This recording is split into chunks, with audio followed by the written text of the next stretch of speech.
Chapter 244. Lord Dawish Jinghe's words also had a hidden meaning. Auspicious omens were not something that just anyone could sense. If a cultivator happened to meet another cultivator on the road, would he sense whether that cultivator was going to be good or bad? Of course not. First of all, the cultivator who sensed bad or bad omens had to have a certain cultivation level. Second, there had to be some connection between them.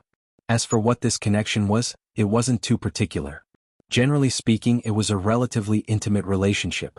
Lord Dawish Jinghe's words were serious, but how could Qin Shi not understand what he meant? Yi Jinji was right next to him, which made him feel even more embarrassed. Therefore he glared at Lord Dawish Jinghe.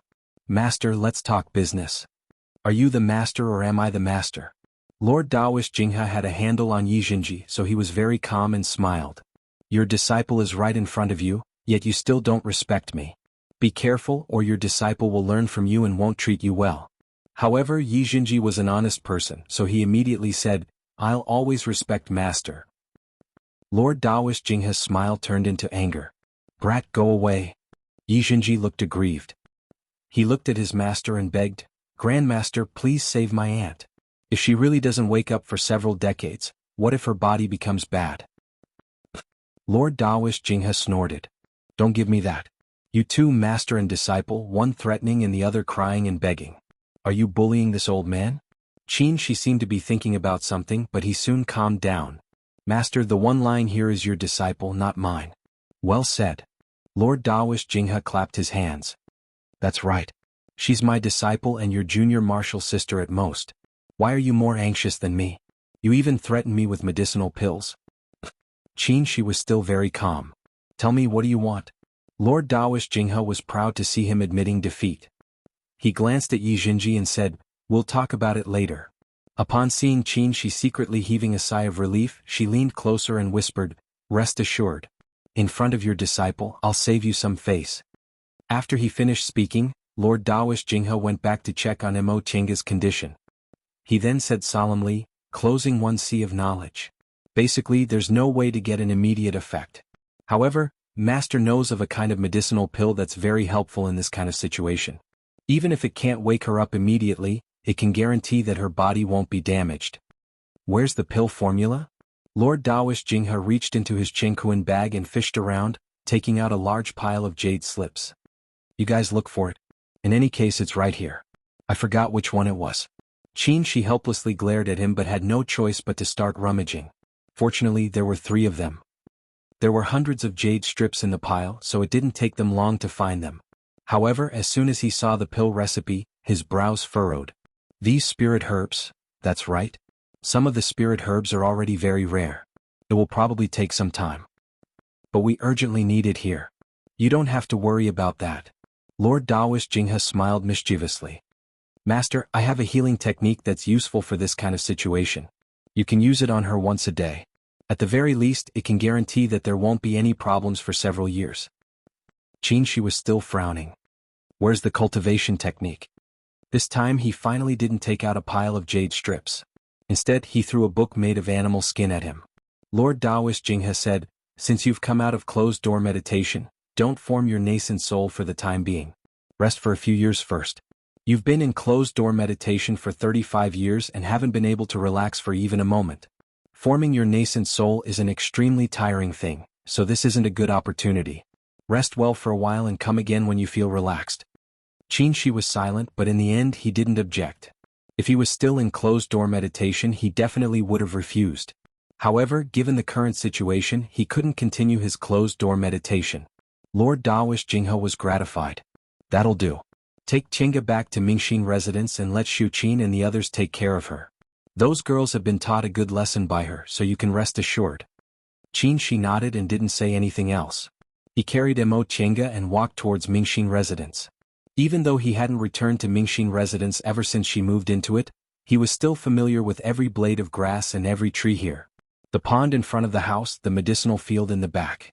She gave the lounge to Jinji while she lived in the cultivation room. Who said he was a cultivation maniac? In fact, she was too. Shu Qin and the others were also foundation-building cultivators. They also went to the 10,000 Laws of Nature formation today and hadn't returned yet. Qin Shi carried Mo Tiange into the lounge and placed her on the bed. All of a sudden he remembered Ruan Mingzhu, so he said, Jinji, go tell your grandmaster that Mingzhu also encountered some problems. Find someone to bring her back. Oh. Yi Jinji answered but didn't move. After a while, Qin Shi finally shifted his gaze to him. Why don't you go? Yi Jinji was silent for a while, then plucked up his courage to ask, Master, what's the relationship between you and Aunt? Qin Shi was stunned. His gaze fell into the void and stopped moving. Yi Jinji said again, I always thought there wasn't any friendship between Master and Aunt, but it seems that's not the case just now. After a while, Qin Shi finally moved the corner of his mouth and forced a smile. Don't think too much. Alright, you look after your aunt. I'll go look for your grandmaster. After he finished speaking, he left Mingxin residence without looking back, as if he was escaping from something. After he left Mingxin residence, Yi Jinji said slowly, Master, I didn't say anything. Why did you? After leaving Mingxin residence, Qin Shi didn't immediately go back to the main hall to look for Lord Daoist Jinghe. Instead, he sat on the railing on the side and didn't move. There were some things he always deliberately ignored, but in the end he still couldn't ignore them. 35 years. He originally thought he'd become indifferent and his heart couldn't hold anything else apart from forming his nascent soul. However, it wasn't until the moment he saw her that he realized he'd never forgotten. These 35 years were actually a trap he set for himself. He thought he could become indifferent, that he could still wholeheartedly cultivate like before, but in the end he only entangled himself more and more. What were feelings? He never had a chance to understand, so he wasn't vigilant at all. In fact, he didn't even know how it started. That year when he went to Demonic Mountain, he met Yihai. He deeply felt he and this person were kindred spirits, so they went through difficulties together. Later they were trapped on Demonic Mountain for 10 whole years. The two of them met by chance and became close friends. Unfortunately, Yihai's injuries were too heavy. Seeing that he wouldn't survive, he finally died on Demonic Mountain in order to find someone for his descendant to rely on. Although he had an indifferent personality, he was never used to owing others anything. He owed Yihai half his life, so he agreed to Yihai's last wish of entrusting his daughter to him. It wasn't that he wasn't moved when he learned that the child might be a girl with a pure Yin constitution and spiritual roots, but it was only because a female cultivator with a pure Yin constitution, as long as her spiritual roots weren't too bad, she'd generally have some achievements. Besides, if she joined a cultivation group, it was very likely she'd perform dual cultivation with a sect disciple. For a cultivation group, producing one more high-level cultivator meant their strength would be stronger. But for him, this wouldn't bring him any benefits. First of all, he cultivated pure Taoist cultivation techniques. If it wasn't for Yuan Bao's trick in the virtual sky world, which gave him the pure Yang technique and transformed him infinitely close to having a pure Yang constitution, dual cultivation wouldn't bring him any benefits worth being moved by. Second, he had his own pride. Ever since he stepped on the path to immortality, he always believed he could achieve the great Tao and didn't need to rely on unorthodox methods like dual cultivation. Third, a child, an orphan entrusted to him by someone who could be considered a friend. No matter how shameless he was, he couldn't think of this aspect. After returning from Demonic Mountain, he went into closed-door meditation to heal his injuries. At the same time, he picked a trustworthy martial nephew to do things for. At that time, he wasn't really looking forward to it because a pure Yin constitution was rare, and spiritual roots were also rare. Although the girl's father had spiritual roots and her mother had a pure Yin constitution, it was most likely that she was an ordinary person. Who would have thought that the news brought back by that martial nephew would surprise him? It was really a child with a pure Yin constitution and spiritual roots. Moreover, she'd already embarked on the path of cultivation. But what was worse was that martial nephew messed things up again, causing that uncle and nephew to misunderstand their intentions. At that time, he thought that since that person was this child's uncle and respected his elder brother very much, he'd certainly treat this child well. Since they were worried he had bad intentions, he'd just let them be. In any case, he only wanted to return half of Yihai's life. He didn't covet anything from them. He also wasn't so enthusiastic that he still wanted to deliver himself to them after being rejected. Later, his injuries didn't heal, so he had no choice but to leave the sect to look for medicine. The reason why he went to Yunwu's sect was because although this small cultivation group wasn't well known, it had the spiritual plants he wanted. Moreover, their patriarch also passed down a rare body refining technique in Kunwu, and he happened to be collecting body refining techniques. Therefore, he decided to sneak into this small cultivation group. In any case, it was far enough from West Kunwu. Even if other people knew who Qin Shoujing was, they certainly wouldn't know who Qin Shi was. He was naturally quiet. Aside from cultivating, he wasn't interested in anything else. After entering Yunwu's sect, Being together with a group of aura-refining disciples was really meaningless. However, since he was also an aura-refining disciple, if he didn't always hang out with them, he'd be too unsociable. The first time he saw her, he didn't recognize her as a girl. Although she was too delicate, her behavior didn't have the slightest hint of femininity. At that time he only felt a bit curious. This child always greeted people with a smiling face and was amiable, but there was a faint pride in her eyes. This wasn't the kind of pride that came from looking down on others. Rather, it was a kind of self-confidence and self-respect. But how could a little aura-refining cultivator possibly arouse his interest? Therefore he was only curious for a moment. Then, during the trip to Miwu Valley, they were inseparable for several days. Only then did he feel strange. He always felt there was a familiar aura on her body, as if it was something that belonged to him. When she wasn't paying attention, he probed her with his divine comprehension and discovered her secret. She turned out to be a woman. Moreover, it was a woman who wore his spirit-concealing pendant. Later, through other means, he found out that she had an uncle who was a foundation-building cultivator. At this point he was 80% sure of her identity. So it turned out to be that girl from back then.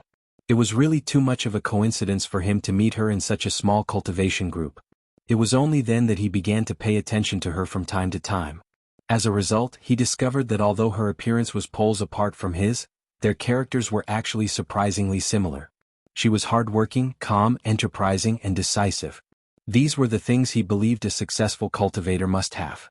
She seemed to be no different from other aura-refining disciples, but in fact she completely fulfilled these requirements.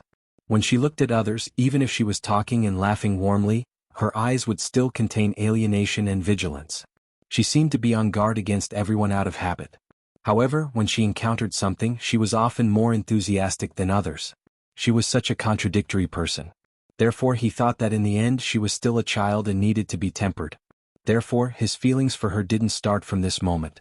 At this time he still regarded her as a child who was struggling with contradictions, but he also felt admiration and found interesting.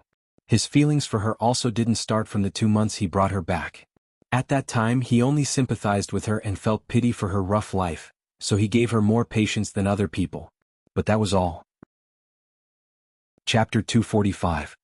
He never denied his admiration for this woman.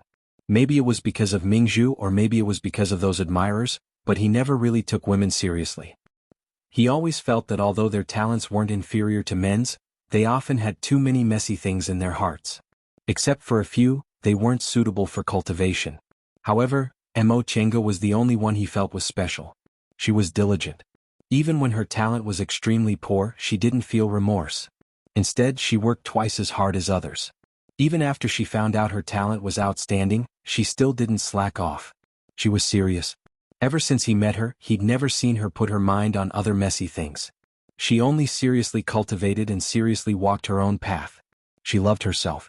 Ever since she was a little aura-refining cultivator with nothing to her name, if she wanted to go further on the path to immortality, she always worked hard on her own and never sold her own pride and self-respect. She also had some wisdom. Although she still made mistakes and took the wrong path, she always learned from them.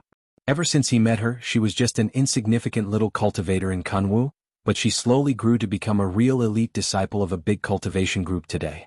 Her efforts and persistence never changed, but her experience and way of dealing with things were growing.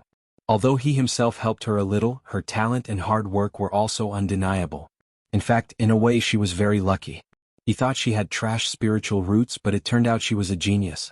Moreover, she was favored by deification cultivators and obtained some rare treasures. However, her own efforts were worthy of this kind of result.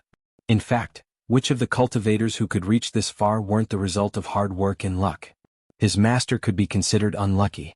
He had to rely on his own cultivation to make realm breakthroughs, but he had many rare treasures for fights of magical power, and these were also the foundation of his status. Martial Uncle Jinyang, Martial Uncle Miaoi, and Master Song Feng, who had a grudge against them.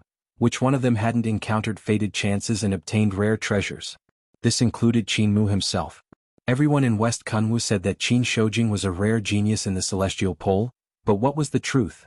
He had dual spiritual roots.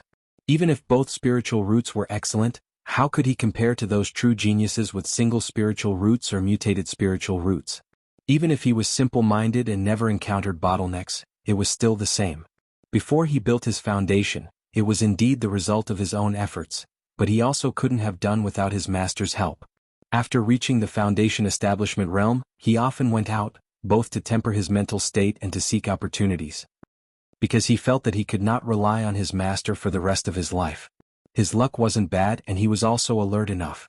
Therefore he smoothly encountered many fated chances and obtained many spiritual treasures, including the Yang spiritual bead and the 3 Yang real fire sword. He formed his gold core at the age of 78. Those who didn't know would be surprised that he, a cultivator with 2 spiritual roots, could reach this level. But in reality, it was because he had obtained the Yang spiritual bead. The Yang spiritual bead was a kind of unique treasure condensed from the spiritual aura of heaven and earth. In itself, it was condensed from extremely pure Yang spiritual aura. Although it was small, it had sucked dry a certain spiritual vein in Kunwu, turning it into an ordinary mountain peak without any spiritual aura at all. Then, it was buried somewhere for tens of thousands of years before he found it. Therefore, after obtaining the Yang spiritual bead, he didn't need to absorb spiritual qi from the outside world anymore, because in a way, he already had an entire spiritual vein inside his body. Such a rare treasure allowed his cultivation to advance by leaps and bounds, allowing him to smoothly advance to the core formation realm at the mere age of 78. However, if it was another person, would they definitely be able to obtain these treasures and encounter these opportunities? Sometimes, even if there were opportunities and rare treasures in front of them, those who didn't work hard still wouldn't be able to obtain them. Those who didn't know how to work hard but were always superior to those whose cultivation levels were higher than theirs because of their natural endowments or opportunities, or those who didn't work hard because they had outstanding natural endowments, would never understand these principles. Therefore, from a certain point of view, he admired this woman because she allowed him to see himself. His master told him that opposites or similar people would easily become curious about each other, and curiosity was the first step to developing feelings for each other. He didn't believe it at first, but now he had no choice but to believe it. When did he start to see her as a woman instead of a child? Perhaps it was when he came to Shenqing School and regained his original identity, or perhaps it was during those long 35 years. He wanted to recall, but he found he couldn't remember clearly. Sometimes, he even felt that these feelings seemed to have no reason at all and suddenly arose. Because he admired her, he was curious. Because he was curious, he paid attention to her. Because he paid attention to her, he put more thoughts into his mind. When he put more thoughts into his mind, in the end, he couldn't bear to let go. Sometimes, when he carefully thought about it, perhaps it was because she had already grown up when they met, right? Their meeting was 7 years late, giving her enough time to grow up. Therefore, in the beginning, although he still thought about this child, he was very clear in his heart that she had already grown up and wasn't a child anymore. She regarded him as a cultivator in the same realm and would joke with him, share some of her experiences and even talk about some of her worries. This kind of relaxed and pleasant feeling made him happy. The reason he subconsciously wanted to conceal his identity was also because he liked this feeling of equality between them. He always felt that if he told the truth, the distance between them would suddenly become far apart, and she would no longer have that kind of trust in him. He told Zhong Muling that if he didn't conceal his identity, she wouldn't stay at Shenqing School. Yes, this was one of the reasons. At that time she was like a bird startled by the twang of a bow. If she knew his true identity, she probably would have tried every means to escape, right? She could trust Qin Shi a little, but she couldn't trust Qin Shoujing wholeheartedly, especially when she escaped like that back then. When he saved her during the demonic beast riot, he didn't think too much about it. In the end, did he have any extra feelings for her at that time? It seemed like too much time had passed, so he somewhat couldn't remember. However, he was certain that at that time, he didn't have any thoughts of dual cultivation. He wouldn't take a fancy to a cultivator who had just built her foundation, even if she was extraordinarily talented. A gap of more than 100 years was nothing in the eyes of cultivators, and he also wasn't related to her by blood. Even he and her father were nothing more than companions. Although they were close friends, in reality, there was still a gap of more than 100 years between them. Was it because of seniority? For cultivators, this was a problem that simply didn't exist. There was only one thing he couldn't ignore: the gap between their cultivation levels. He patiently pondered, searching for traces of the past in the depths of his heart, but he soon discovered that the reason was so simple. He wasn't a transcendent being. The utilitarian nature of cultivators was deeply buried in his bones and blood. Even if he had a good impression of her, he, Qin Shoujing, the future hope of Shenqing School, wouldn't want to marry a woman who had just built her foundation and whose path to immortality was unknown. These were the fragments he picked up when he recalled them today. Back then he never thought about them. Later, when he entered the virtual sky world and met those two deification cultivators, he once again suffered that kind of humiliation. He originally thought he was looking at her from a high place, so he had a bit of a good impression of her, but he couldn't convince himself to let go of his cultivation level. As it turned out, in other people's eyes, he was only a furnace. Furnace, these two words were the greatest humiliation to a man. It was even more so for Qin Shoujing, who thought highly of himself and considered everyone beneath him. Therefore he cultivated like crazy, wanting to let those two know that he, Qin Shoujing, would be able to stand shoulder to shoulder with them, even surpass them and eventually step into the great Tao. However, his master said that he'd entered his own demonic barrier and told him to think carefully about the innocence he had when he first started cultivating. At that time he didn't cultivate for any reason. He just wanted to cultivate, that's all. Therefore he didn't have any encumbrances or obsessions. He just cultivated wholeheartedly. But now he didn't. These past few years, it wasn't that he didn't know his state of mind had changed. He was no longer the Qin Shoujing who didn't have any extra feelings, didn't know the taste of obsessions, had a pure heart and few desires, and had a pure Tao heart. However, once he changed, how could he return to his original innocence? He tried to calm himself down and thus he went into seclusion for 35 years. In these 35 years he had actually fallen into the trap he set up, and in the end he firmly trapped himself. The more he wanted to prove himself, the more he loved her in his imagination. Thus he was plagued by obsessions and the demonic barrier was difficult to get rid of. Today he slowly sorted out these thoughts that he had never thought about in the past from the corners of his memories, no matter how difficult it was to speak of these thoughts of the past. He originally thought that he would be like this for the rest of his life, immersed in the Tao of immortality, lonely all his life and finally stepping onto the supreme great Tao. Or perhaps he would truly fall in love with a woman, no matter what her identity or status was, accompanying her until the end of his life and passing away together.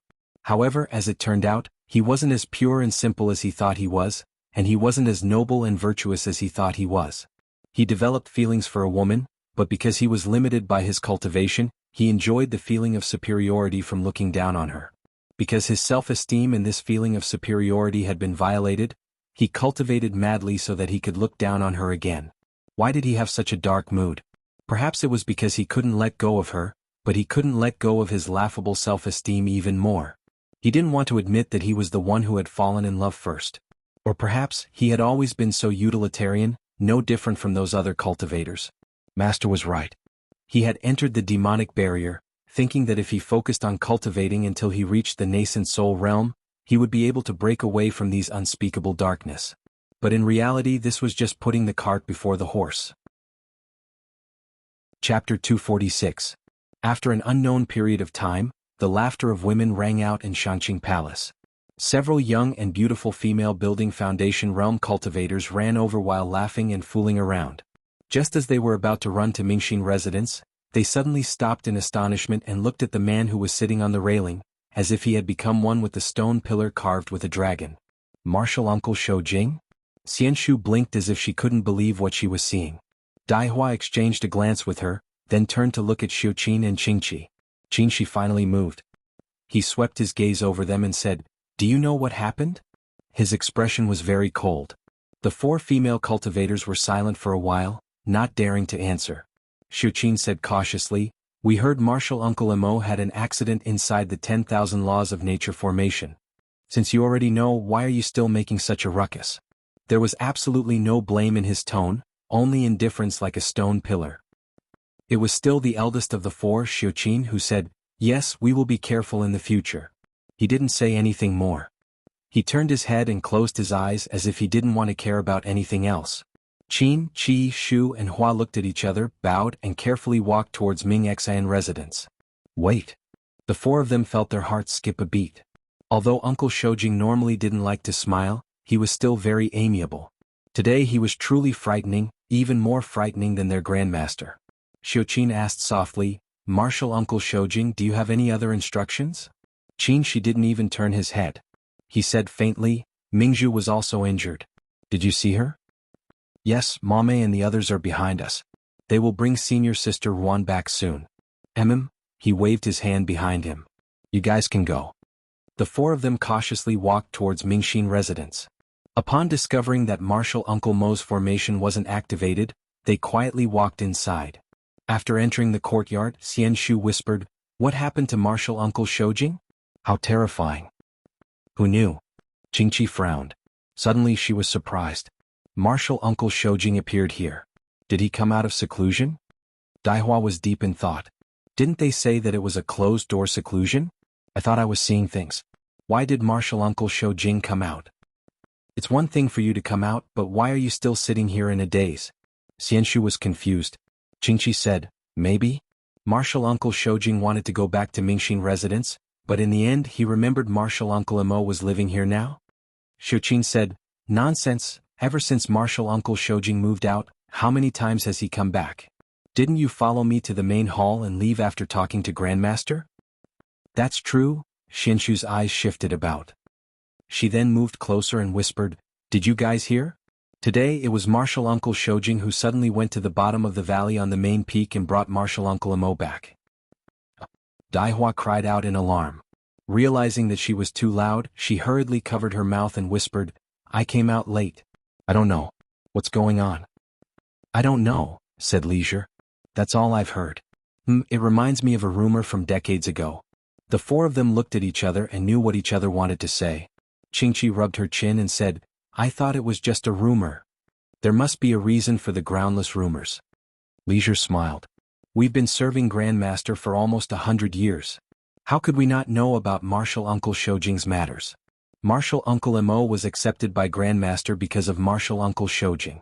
Moreover, back then, don't you think Martial Uncle Shoujing really treated her much better than other people?" "You're right," Daihua said, "but I still don't believe it. How could Martial Uncle Shoujing possibly? Otherwise, why would he be standing guard outside now? Think about Martial Uncle Shoujing's appearance just now. When have we ever seen him sitting on the railing so casually and in a daze?" Leisure continued to speak in an enigmatic manner. "In my opinion, that's most likely the case." Daihua said, "Aren't you thinking too much? We've been by Grandmaster's side for so many years, but when have we ever seen anyone with a more resolute Dao heart than Martial Uncle Shoujing?" "That's true." Leisure shook her head, overturning what she just said. "In any case, it's none of our business." In the end, it was Xiuqin who spoke. "Enough. Martial Uncle Shoujing just taught you a lesson, but you still have so much to say. Did he not teach you enough?" Leisure hastily shut her mouth.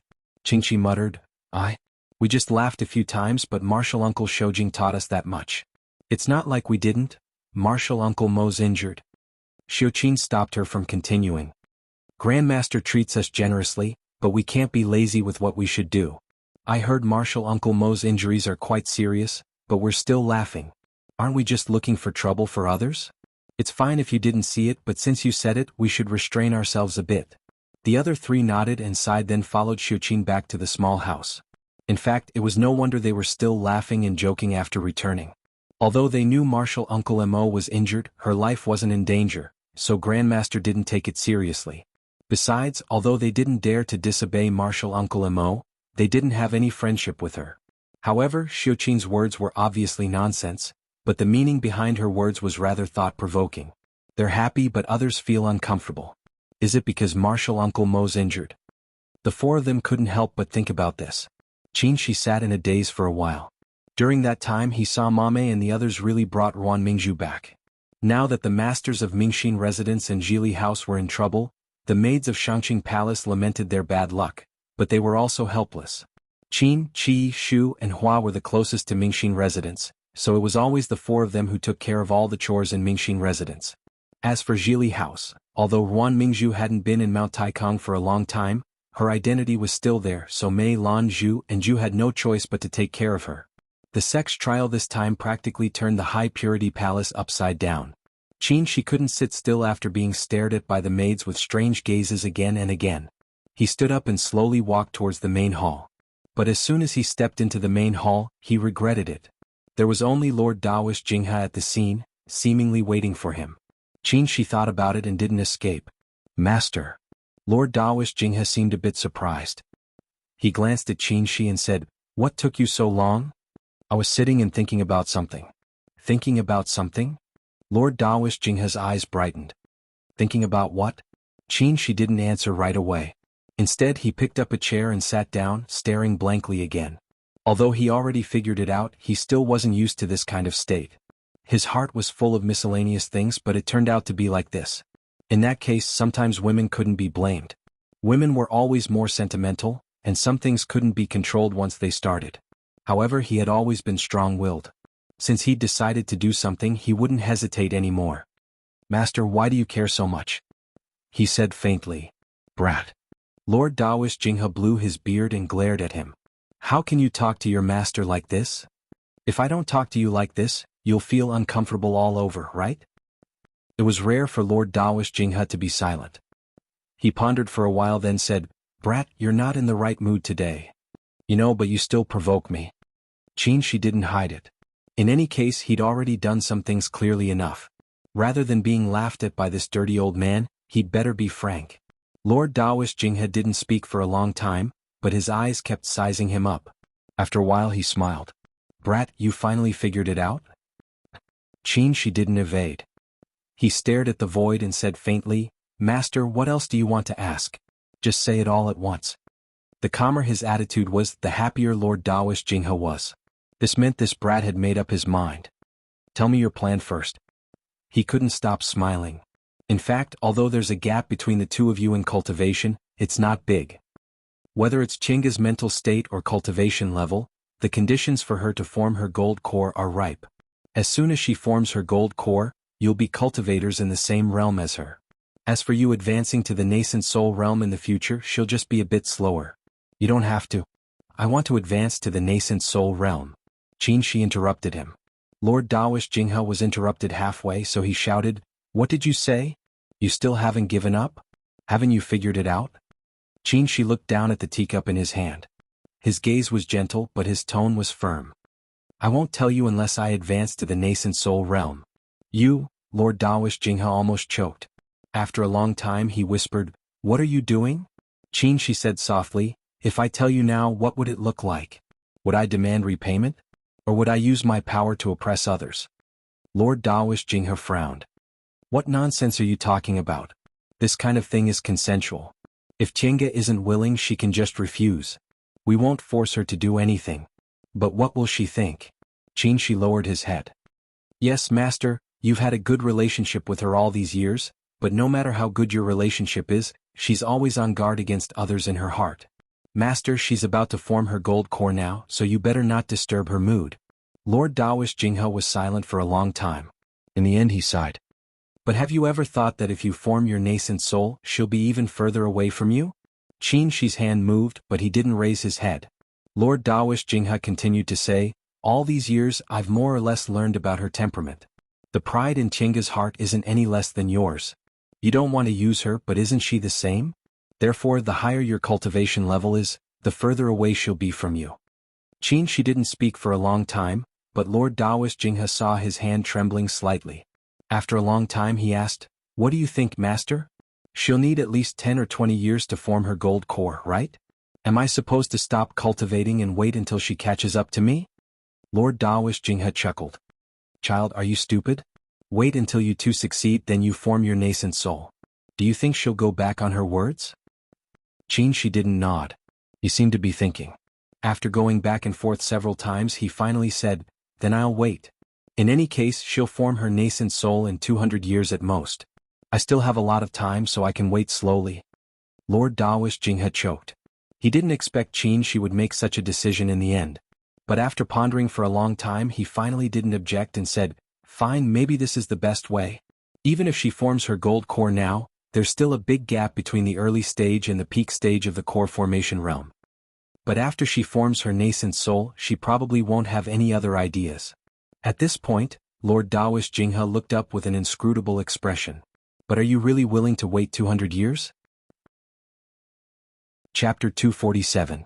Yijinji was very gloomy, and he couldn't describe the gloominess in his heart. He felt like he was cheated, but no matter how he thought about it, he couldn't tell where he was cheated. He just felt full of grievances and couldn't be motivated to do anything.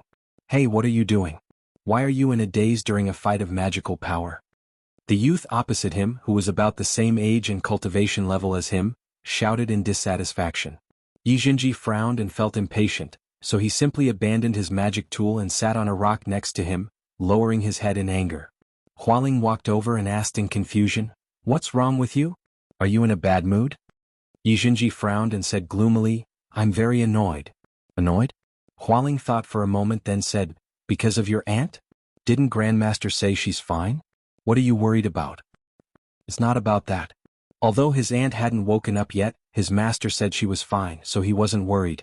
However, seeing his master coming out of closed-door meditation and busily doing this and that, he felt annoyed. Why did he feel uncomfortable? Whether it was his master or his aunt, they were both people he respected and loved. Wasn't it better if his master treated his aunt well? Although this was what his rationality told him, he was still very unhappy. Perhaps he thought he was the closest person to them, but in the end he was completely kept in the dark? In fact, when he thought about it carefully, whether it was when he was with his aunt, when his aunt mentioned his master or when his master mentioned his aunt, their expressions were a bit strange. However, at that time he didn't think there was any relationship between them. What's bothering you? Is there something you can't tell me? Yi Jinji glanced at Hualing, thought for a moment then said, then I'll tell you, but you mustn't tell anyone. Hualing raised his eyebrows. Of course. What's our relationship? Yi Jinji pondered in his heart then said slowly, I suspect there's something between my aunt and my master. Your aunt and your master. Hualing nodded, but halfway through his thought, he realized something was wrong and shouted. He thought for a moment then leaned over and whispered, that's impossible, right? Don't they rarely see each other? I thought so too. Yi Jinji sat there with a distressed expression. But when my aunt had an accident in the 10,000 laws of nature formation, the first person she sensed was actually master. Hualing was a bit stunned. No way. Why else would I be depressed? Yi Jinji said listlessly, besides after Andy had an accident, master was so nervous and grandmaster said some strange things. Hualing thought for a moment then said, even if it's true, what's there to be depressed about? Your master and your aunt are both close to you. Isn't it good for them to be together? You can say that. In fact, Yi Jinji also didn't understand what he was feeling gloomy about. He just felt irritated, especially when he saw his master helping his aunt nourish her body with a cultivation technique every day and also searching everywhere for spiritual plants to concoct medicinal pills. Whenever he saw this, he felt very irritated and found his master very unpleasant to the eye. However, after she said that to Hualing found it funny. Do you feel like you're being left out? Yi Jinji froze. Hualing continued, ever since you were brought back by your aunt, whether it was with your aunt or with your master, you've always been their only disciple. They've always treated you extremely well, so you've always felt very happy because the person they value the most is you. But now you realize that they, who you thought valued the most, are hiding such an important thing from you, which makes you feel like you're not that important. Yi Jinji frowned, but he couldn't say that Hualing was wrong. I don't know. In any case, whenever I see master now, I feel annoyed and don't want to go back. Seeing his appearance, Hualing found it a bit funny. In fact, you're just jealous, aren't you? Yi Jinji didn't say anything. He just lowered his head and said nothing. Hualing sat down next to him and said, do you think your master took your aunt away? Yi Jinji was silent for a while then answered honestly, a little bit. Hualing smiled. Because you've always respected your master, so when you found out he carried you, that, from the beginning to the end he didn't ask you about it, so you suddenly felt he was very annoying, right? Without waiting for Yi Jinji's answer, Hualing already had an answer in his heart. He patted Yi Jinji's shoulder and said, get over it.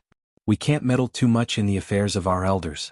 Besides, your master was so good to you, in all fairness, did he ever let you down? After thinking for a while, Yi Jinji answered honestly, no. Then he immediately added, but I still feel uncomfortable. Hualing shook his head. In that case, let me ask you this. If you didn't find out about this, would you want your master and your aunt to be together? This time Yi Jinji thought for a long time. After a while, he finally said, I originally thought that since I wanted to be with both my aunt and my master, it'd be good if they lived together. But those are two different things. Hualing found it funny. You want them to live together, but you don't want them to have a special relationship because you think you're the person they care about the most, even if both of them can't take away your position, right? Besides, are you worried that if that happened, your position in their hearts would be pushed back? Do you think you'd be redundant? Upon seeing Yi Jinji's lowered head, Hualing smiled. Brother, we're already in our 40s. Although we're cultivators and our lifespans are much longer, we're not children anymore. Why are you still so awkward? Yi Jinji glared at him and said unwillingly, you said it clearly, but where did you find out? Hualing said, before I was 10 years old, when I was with my parents, I often thought that way. My parents had a very good relationship, so at that time, I often felt I was redundant when they were together. As he talked about his childhood, he smiled and glanced at Yi Jinji. But now that I've grown up, I feel I was really childish back then. Shouldn't I be happy that my parents had a good relationship? Their feelings for each other were different from their feelings for me. No matter how good they were, I was still the most important person to them. Yi Jinji was still full of reluctance, but he felt what Hualing said was right, so he muttered, "But Master didn't even tell me? Why would he tell you about this kind of thing?" Hualing looked at him in confusion. "You're their junior, not their elder. How could he explain this to a junior?" Yi Jinji was at a loss for words and was rendered speechless. Rationally speaking, he felt that what Hualing said was right. But emotionally speaking, he still felt very, very unhappy. Hualing patted him on the back. "Brat, you're in your 40s now, not in your teens, okay? You've cultivated too much that you've become stupid, haven't you?" Yi Jinji pushed his hand away. "In any case, I still feel unhappy. If you're unhappy, go talk to your master." Since he'd already said it, Hualing couldn't do anything else. After thinking for a moment, he leaned closer and smiled slyly. "In fact, I think you might as well find yourself a little wife. That way, someone will get tired of you and you won't have time to be unhappy. Go away." Yi Jinji pushed him away. "What nonsense are you talking about?" Hualing said with a smile. "This is a sincere suggestion. Although our Tao school doesn't advocate it, dual cultivation is, after all, a good thing. Look at your master, he's so old, but isn't he? My master isn't old. He's only 175 years old, okay? He's already very young for a core formation cultivator, let alone he's about to form his nascent soul." Hualing found it even more funny. "Just now you said you didn't like your master, so why are you defending him now?" Yi Jinji was speechless. "Youngsters." Hualing pretended to be mature. "Why are you so awkward?" Yi Jinji lowered his head and didn't refute. Hualing's words made him feel a little awkward. He didn't allow others to talk about his master, but he himself didn't like his master. "I reckon it's useless to say anything now. In fact, it's not that you don't understand, you're just unhappy, aren't you?" Yi Jinji sighed. "Yes, you're right. In fact, I have a sincere suggestion," Hualing said very seriously. "And? You better find yourself a little wife." Yi Jinji slapped him with his palm. "Nonsense." Hualing couldn't help but laugh as he said, "In fact, I think the most important thing for you is to be angry at your master. On the contrary, you're not that angry at your aunt, am I right?" "Nonsense. My aunt's still asleep. It's not like it has much to do with her. But didn't you say it just now? Your aunt doesn't seem to be completely innocent, right?" Hualing, who was observant, smiled. "Don't you think so? Your feelings for your aunt aren't ordinary." Yi Jinji understood the meaning of his words. He glared at him and said sternly, "Don't talk nonsense. And as my aunt, I've always regarded her as my master and respected her as an elder." "I didn't mean that," Hualing hastily explained. "What I meant was, ever since you were a child, your aunt has been the female elder closest to you. She also treats you very well, so you must have thought women should be like your aunt. It's also because of this that you think your master is annoying, right?" Yi Jinji was stunned. He never thought about this aspect. But when he thought about it carefully, it seemed to be the case. If there was a woman, it would naturally be best if she was like his aunt. In fact, your aunt is only an image in your heart. Before you have a definite lover, you'll probably think of your aunt as an image, so in your heart, you actually regard your master as your love rival? Nonsense. Love rival or whatnot, that's too much. Hualing looked at his awkward expression and smiled. "In any case, that's what I meant. It's fine as long as you understand. So I think if you find yourself a little wife, you probably won't be like this." "Stop." Yi Jinji lowered his head and said, "Before I form my gold core, I won't think about this nonsense." Hualing shrugged, expressing his helplessness. "I didn't say you must, it was just a suggestion. In fact, it's not a big deal. Generally speaking, once you grow up, you won't feel that way anymore. You just haven't grown up yet. Get lost." Yi Jinji was annoyed. "You're the one who hasn't grown up." Chapter 248. In any case, although Yi Jinji felt awkward, he gradually calmed down. He wasn't a child anymore. He understood some things, but he needed time to accept them. Therefore, from the time when she deliberately avoided her master to visit her aunt, she was now able to calmly accompany her master to visit her aunt. Thinking about it carefully, it was probably because he never thought his aunt would become dual cultivation partners with someone else, so he felt so uncomfortable. In fact, if he calmly thought about it, it wouldn't be bad if that person was his master. He wouldn't have any regrets if the two people closest to him were together. In addition, he secretly thought that maybe he should find some time to travel. He remembered that his aunt wasn't much older than he was now, but she was much more experienced in handling things and wouldn't have such silly thoughts as he did. Perhaps he was too inexperienced, so although he wasn't young, his thoughts were still so childish. Master. Yi Jinji regained his composure when he saw Qin Shi coming in. Qin Shi nodded and looked at Mo Chenga, who was lying quietly on the bed. How's her condition today? Same as always. Not good but not bad, Yi Jinji said. Qin Shi walked over to her. As usual, he used his spiritual aura to examine her body. He then slowly poured the spiritual aura he'd cultivated using a secret technique into her body, tempering her body to prevent her spiritual aura from decreasing and her body from shrinking. It had been half a month, but Mo Chenga still showed no signs of waking up. Qin Shi, however, discovered one thing during each tempering process. He mainly practiced two cultivation techniques. The first was the art of 3 primordial cycles. He obtained this cultivation technique when he obtained the Yang spiritual bead after he built his foundation. This cultivation technique was said to be closely related to the distant past era. It was based on the 3 primordial auras of heaven and earth, which ancient cultivators believed to be the origin of heaven and earth. If the 3 auras, extreme Yang, extreme Yin and neutral, could be combined into one could achieve the great Tao. This cultivation technique was suitable for realm breakthroughs, but it was harsh to practice. Now that he had extreme Yang and neutral auras, he only lacked extreme Yin. The other cultivation technique was the pure Yang technique Yuan Bao gave him. Because he had the Yang spiritual bead, he had an endless supply of Yang spiritual aura. Now, the pure Yang technique had reached the initial stage.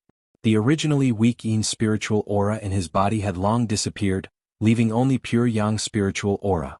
Every time he poured his pure Yang aura into Mo Chenga's body, he discovered that his spiritual aura and Mo Chenga's Yin spiritual aura were mutually attracted to each other. It was almost impossible to separate them. Now that she was unconscious, she was naturally unable to control her own spiritual aura. Therefore, the attraction between the two spiritual auras was completely instinctive. What was even more miraculous was that every time he finished tempering her body, he would discover that he didn't use up any spiritual energy at all. In fact, it was even slightly more than before. Logically speaking, this kind of situation shouldn't exist. Spirit chi didn't increase out of thin air. Using spirit chi to heal people would only result in a loss, not an increase. However, this kind of situation had indeed happened. He thought about it for a few days, but in the end he still couldn't figure it out. He furrowed his brows, but from the corner of his eye, he saw Jinji sitting listlessly on the side, so he asked, "What's wrong?" Yi Jinji raised his head and glanced at her numbly before he lowered his head again. "It's nothing." Qin Shi thought for a moment, then asked, "You haven't been very happy lately. It's not just because of your aunt, right?" Upon hearing what he said, Yi Jinji became even more dejected. "Master already knows?" Upon seeing his appearance, Qin Shi couldn't help but laugh. He walked to Yi Jinji's side and sat down, then reached out to stroke his head, causing Yi Jinji to shout, "Master, I'm not a child anymore." Qin Shi laughed even harder. "Although you're no longer a child, you still have a child's temperament." Upon hearing what he said, Yi Jinji lowered his head and remained silent. Qin Shi sighed. "Master knows you're feeling uncomfortable, but there's no reason for a master to explain himself to his disciple. If you want to know, you can come and ask me. Why didn't you ask?" Yi Jinji lowered his head even more. He naturally knew he was in the wrong. A master and disciple were like father and son. His master usually treated him very well, but a master was still a master. He couldn't be rude to him. "You're not going to ask me now? If you're not going to ask me, I'm going to leave?" "Master." Yi Jinji raised his head. Upon seeing Qin Shi's smiling appearance, he knew he was fooled. He felt annoyed and said, "Master, you're teasing me on purpose." Qin Shi smiled even more happily. He patted Yi Jinji's shoulder and said, "Brat, is there anything you can't say? Are you afraid Master will blame you? Or are you blaming Master?" Yi Jinji scratched his head and said somewhat embarrassedly, "I think, there's nothing to say. Hualing said I'm just jealous and I'll be fine after a while." "And it seems you've already thought about solving it yourself." Qin Shi was very gratified. "But you won't be reconciled if you don't ask about some things, right?" Yi Jinji nodded honestly. "I actually mind, but after thinking about it, I think Master isn't wrong. I'm too petty." "This isn't petty, it's about feelings." Qin Shi smiled. "The fact that you feel awkward shows that whether it's your aunt or your master, You have true feelings for them. Mame moved closer and listened for a while, then said, Martial Uncle Shoujing, Senior Martial Sister Ruan is saying she's not Ruan Mingzhu. Qinshi was stunned. He didn't say anything for a long time. When he looked at Ruan Mingzhu again, his heart softened a bit. In the beginning, Mingzhu was a very cute little girl. In his boring childhood, the only joy he had was given to him by Mingzhu, so it wasn't like he didn't feel grateful towards her. It was just that later, Mingzhu became more and more ruthless and strange, so the distance between the two of them grew further and further apart. Mingzhu couldn't be blamed for what happened this time. The 5 confusions plaguing spirit itself was a test to lose one's mind. At that time, Ruan Mingzhu hallucinated and did such an outrageous thing. From the perspective of a test, it wasn't wrong. The 5 confusions plaguing spirit originally made people see things they either yearned for or hated. It was just that Mo Qianga happened to appear next to her, which led to this result. Afterward, Master also secretly said that Mingzhu kept saying she didn't want to be Ruan Mingzhu and that she wasn't Ruan Mingzhu. Perhaps the weakness in her mental state was triggered. As for what exactly had happened in the 10,000 laws of nature formation, they were also gradually able to find out. Maybe it was because she knew she did a lot of things wrong, but she didn't have the courage to face them, so she wanted a new identity. She didn't want to kill Mo Qianga out of jealousy and hatred. She just envied Mo Qianga's identity and everything she had, so she wanted to become Mo Qianga. She wanted to start everything anew, to go back to the time when Ruan Mingzhu's mistakes never started. It wasn't like Master didn't feel remorseful when Mingzhu became like this. He said he also had to take responsibility for her becoming like this, but Mingzhu had to bear the consequences alone. He didn't let Mingzhu cultivate a strong heart, but he made her bear the consequences of all her mistakes. She couldn't bear it anymore, so now she completely collapsed. If it was someone else, she felt he could harden his heart and take responsibility for his own life. Besides, it wasn't like they didn't give her a chance. But this person was Mingzhu, so he couldn't bear it. For so many years, he watched step by step as Mingzhu turned from a somewhat mischievous, somewhat delicate, but also kind and adorable little girl into the person she was today. Looking at her today and recalling her initial appearance, how could he be heartless? If at that time they didn't let her stay in the branch courtyard alone for 60 years and instead patiently taught her, would she have become like this? If they gave her a bit more love and care when she came back, would she have fallen into this situation? Unfortunately, there weren't so many ifs in this world. Senior Martial Brother. Ruan Mingzhu suddenly raised her head and smiled at him. Did you come to see me? Such a pleasant voice didn't belong to the ruthless Ruan Mingzhu.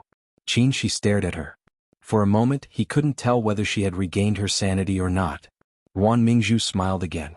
She clapped her hands and pointed at the courtyard gate. Senior Martial Brother, let's go to the back of the mountain. Last time, you said you'd catch an inferno beast for me.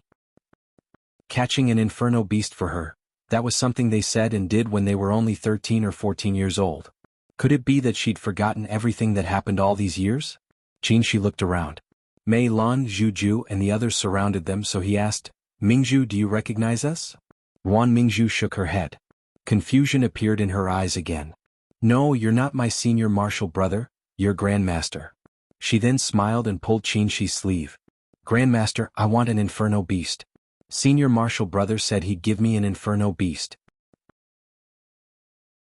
Chapter 249. Ruan Mingzhu didn't wake up in the end. With a heavy heart, Qinshi left Zhili House and went to the main hall to look for Lord Daoist Jinghe. Lord Daoist Jinghe was sitting cross-legged on his dragon chair, flipping through stacks of books and jade slips. When he saw Qinshi coming out, he only looked up. You're so fast today? Qinshi didn't answer. He sat not far from him, picked up a few books and flipped through them. He asked, Master, what else are you looking for? Lord Daoist Jinghe didn't look up. He just rummaged and said, I'm looking for a way to save Mingzhu. After a while, seeing that Qinshi didn't answer and just sat there with a distracted look, he couldn't help but say, You should also think of a way. You can't just ignore her. Qinshi regained his composure and said, Master, I have a suggestion. Wait, why don't we give Mingzhu to senior martial brother Xianin? Lord Daoist Jinghe looked up at him and raised his eyebrows. Qinshi said slowly, Mingzhu's state of mind has collapsed. I think it's all because she relies on us too much. If we give her to senior martial brother Xianin, who has a lot of disciples, maybe she can experience a different life. Lord Daoist Jinghe stroked his beard and pondered for a long time. He said, What you said isn't unreasonable. Qinshi continued, Master always takes Mingzhu with him, so her status is far more honorable than ordinary disciples. This allows her to obtain more things than ordinary disciples, but it also makes her lose the opportunity to learn from cultivators in the same realm as her. Right now, senior martial brother Xuanin's disciples are still in the foundation building realm, so it's the same for Mingzhu. Maybe she can learn something from them. But Lord Daoist Jinghe was a bit hesitant. The disciple Mingzhu injured was Xuanin's disciple. Will they be dissatisfied? They'll certainly be dissatisfied, Qingxi said, but senior martial brother Xuanin has always been fair, and Qingyu and Fengxue have good temperaments. As for Wei Jiaxi, she's also not a bad person. If Master personally told them, they won't make things difficult for Mingzhu even if they're dissatisfied. After a short pause, Qingxi added, besides, it's also good to let Mingzhu experience the cold treatment of ordinary disciples. Now that she's forgotten everything, if she can start anew like an ordinary disciple, perhaps she won't develop the temperament she had back then. When Lord Daoist Jinghe heard what Qingxi said, he lowered his head and pondered. He was initially thinking about how to let Mingzhu regain her consciousness, but from the looks of it, it seemed like he could nurture her personality again. What you said is quite right. Lord Daoist Jinghe pondered. If she regains her consciousness, Mingzhu's collapsed state of mind won't be able to be restored to its original state. It'd be better for her to start all over again. That's exactly what I was thinking. Qingxi paused for a moment, then brought up another matter. Master, there's something very strange. I don't know if you know the reason. What? I discovered that when I heal Tiange, my spiritual aura actually doesn't decrease. Instead, it increases. Upon hearing what he said, the absent-minded Lord Daoist Jinghe regained his train of thought. He raised his eyebrows in surprise. Really? Yes. Qingxi nodded. It's always been like this these past few days. I've tried so many times, but there's never been an exception. This was obviously against common sense. Lord Daoist Jinghe stretched out his hand. Let me see. Qingxi extended his right hand. Lord Daoist Jinghe felt Qingxi's pulse and poured his spiritual aura into Qingxi's body. After a while, a frown appeared on his face. Seeing his expression, Qingxi couldn't help but ask, Master, is there something wrong? After a long time, Lord Daoist Jinghe finally let go of Qingxi's hand and shook his head. Haven't you noticed that there's a small circulation in your body? Qingxi was stunned. He raised his hand to move his spiritual aura. Warm yang spiritual aura ran through his meridians, reached his dantian and flowed out of his dantian. No, there was a strand of extremely pure yin spiritual aura in his yang spiritual aura. It mixed with the neutralizing aura stored in the depths of his dantian and circulated in a corner of his dantian. This strand of yin spiritual aura was different from the yin spiritual aura he had before he started cultivating the pure yang technique. At that time, his yin spiritual aura was also impure. It mixed with his yang spiritual aura and was difficult to distinguish. However, this strand of yin spiritual aura was extremely pure without any impurities. It mixed with his yang spiritual aura and neutralizing aura, but they were also clearly separated and circulated with each other. After a while, he stopped cultivating and said, I couldn't find the extreme yin aura, so I suppressed the neutralizing aura in the depths of my dantian. I didn't expect there would be such a change. Master. Lord Daoist Jinghe was an experienced and knowledgeable middle-stage nascent soul cultivator. In just a short while he already had an idea. He stroked his short beard and said slowly, Do you remember the characteristics of Tiange's art of the origin? Qingxi was stunned. He said, The art of the origin is cultivated by people with balanced spiritual roots of the 5 elements. Its concept is the primordial chaos. The 5 elements reinforce and counteract each other, and yin and yang circulate back and forth, reaching an endless state. Correct. Mo Tiange naturally couldn't hide this part of the cultivation technique from Lord Daoist Jinghe, so both of them knew what kind of cultivation technique the art of the origin was. Lord Daoist Jinghe stroked his beard and said, The 5 elements circulation of yin spiritual aura is inside Tiange's body. This kind of cultivation technique is originally completely different from the one you cultivate. Your 2 spiritual roots of metal and fire are excellent, and you've been cultivating fire techniques since you were young. In addition, you refined the yang spiritual bead so the yang aura inside your body is extremely abundant. What you seek is purity. Unfortunately, you cultivate the art of 3 primordial cycles. It's not a big deal if the 2 auras of extreme yang and neutralizing yang are together, but with the addition of extreme yin aura, it's also a kind of circulation. Qingxi frowned. After thinking for a long time, he said, Master, what you want to say is that my art of 3 primordial cycles is actually similar to the art of the origin? Lord Daoist Jinghe nodded. That's my guess. It's just that hers is the circulation of the 5 elements, but yours is the circulation of yin and yang. After you turned into a pure yang body, the neutralizing aura was suppressed in the depths of your dantian. You also didn't obtain extreme yin aura, so the art of 3 primordial cycles almost lost its effectiveness. These days, when you treated Tiange's injuries, you obtained pure yin spiritual aura from her, so your art of 3 primordial cycles started to really operate. Qin Shi lowered his head and thought for a while, but he was shocked. Master, according to what you said, this art of 3 primordial cycles can form a small primal chaos inside my body, and from then on, spiritual aura will grow and multiply endlessly. Lord Daoist Jinghe shook his head. This is only Master's guess. I can't answer you right now. If you want to know, you can only verify it yourself. Qin Shi didn't say anything for a long time. His expression was very solemn. If what his master said was true, it would be a huge change for his cultivation life. If the art of 3 primordial cycles could be used like this, then he'd always been on the wrong path in cultivating this cultivation technique. He originally thought whether it was his spiritual aura or his constitution, what he pursued was purity. As it turned out, above purity, there was also balance and circulation. As Lord Daoist Jinghe thought about it, he suddenly laughed. I really didn't expect this. If that's the case, you and Tiange are really a match made in heaven. I've seen her cultivation technique. The so-called art of the origin is originally the cycle of the 5 elements and the alternation of yin and yang to form the primal chaos inside the body.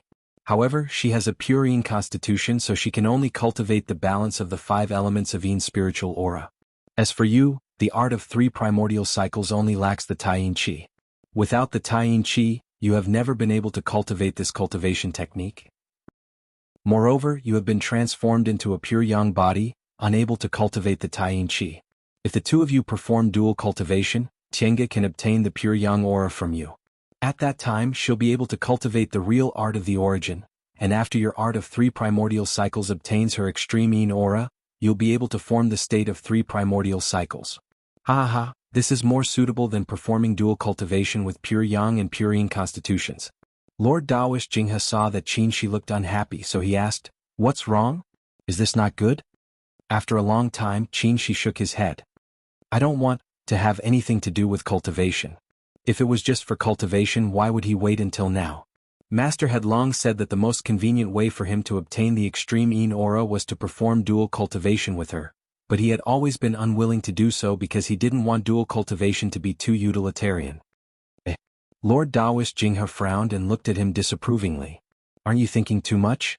Why must we avoid the benefits of dual cultivation? Isn't it good to do things that are beneficial to both of us? Qin Shi lowered his head and didn't speak for a long time. Lord Daoist Jinghe couldn't help but say, Hey, why aren't you speaking? I really don't understand. Other people can't wait for more benefits from dual cultivation, but you're so unwilling. Qin Shi said hesitantly, If that's the case, I always feel like I'm using her. What use? Lord Daoist Jinghe shouted, Child, what's wrong with your brain? This is a side benefit, do you understand? Do you deny the feelings between you because of the benefits of dual cultivation? Qin Shi showed a bitter smile. Master, do you think she has feelings for me? This question made Lord Daoist Jinghe hesitate for a long time. Well, she probably does. I really don't believe she doesn't. But I also don't believe she does. Qin Shi lowered his head and smiled self-mockingly. When I brought her back from East Kunwu, I saw that she was moved on the way, but I deliberately avoided her. She's also a smart person. She didn't take advantage of the opportunity to get close to me when we were alone. Instead, she controlled herself and kept her distance. It was precisely because of this that I thought highly of her. Now that 30 or 40 years have passed, how many chances do we have to see each other? Even if she was moved at that time, I'm afraid she's already forgotten about it, right? But it's not like she doesn't care about you. Besides, Qin Shi interrupted him and continued, how can I explain my identity? Until now, I've never told her that Qin Shi is Qin Shoujing. She has a good impression of Qin Shi. First, when her second uncle passed away, I accompanied her for 2 months and saved her from a difficult situation. Second, she thinks I'm a cultivator in the same realm as her and we're equals. Master, you also know how strong her self-esteem is. If she knows the truth, will she be willing to take another step closer to me?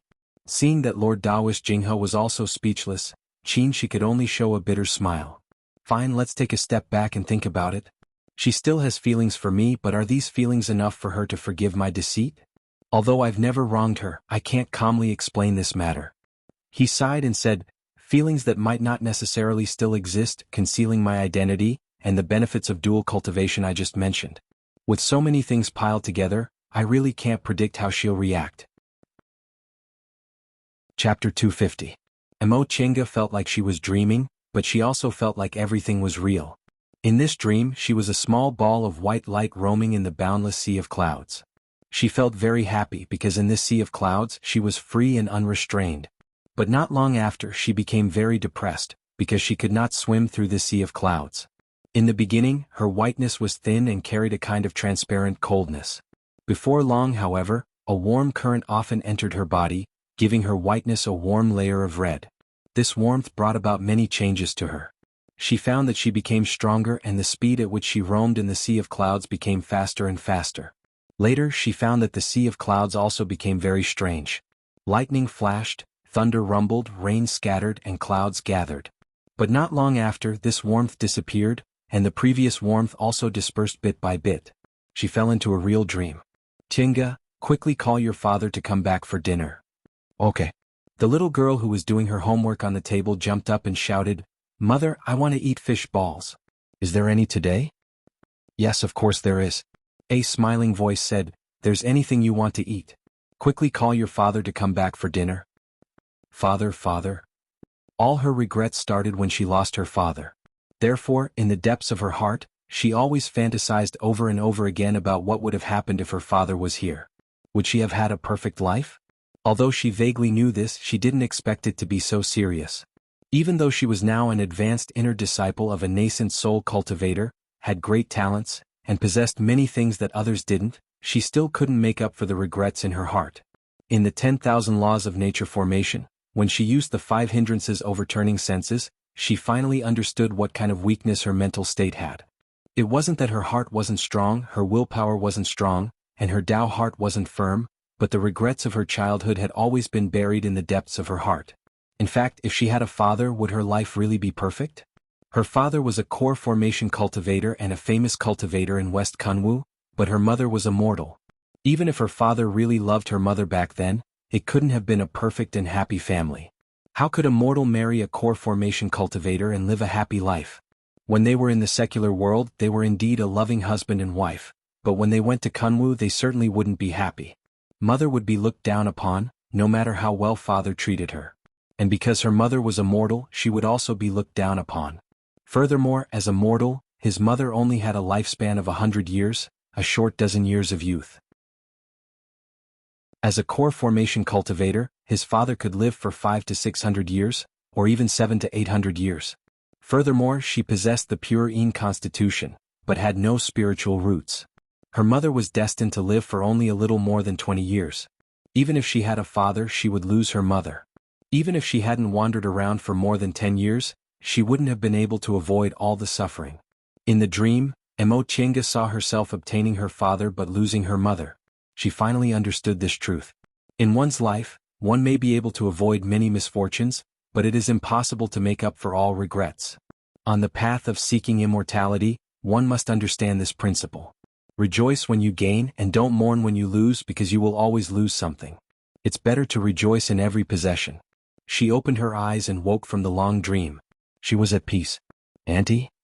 Yixinji's voice was filled with disbelief and joy. Auntie, you're finally awake. Seeing his excited appearance, Emo Chinga raised the corner of her mouth and chuckled softly. You. She hadn't spoken for a long time, so her voice was hoarse. Oh, Auntie, drink some water. Yixinji hastily poured some tea and helped her up. Emo Chinga drank the water in one gulp, then said with a smile, It's not like I can't move. You don't have to do this. In fact, her body was full of spiritual aura now, so she was very energetic. Yixinji didn't care and continued to ask, Auntie, how are you now?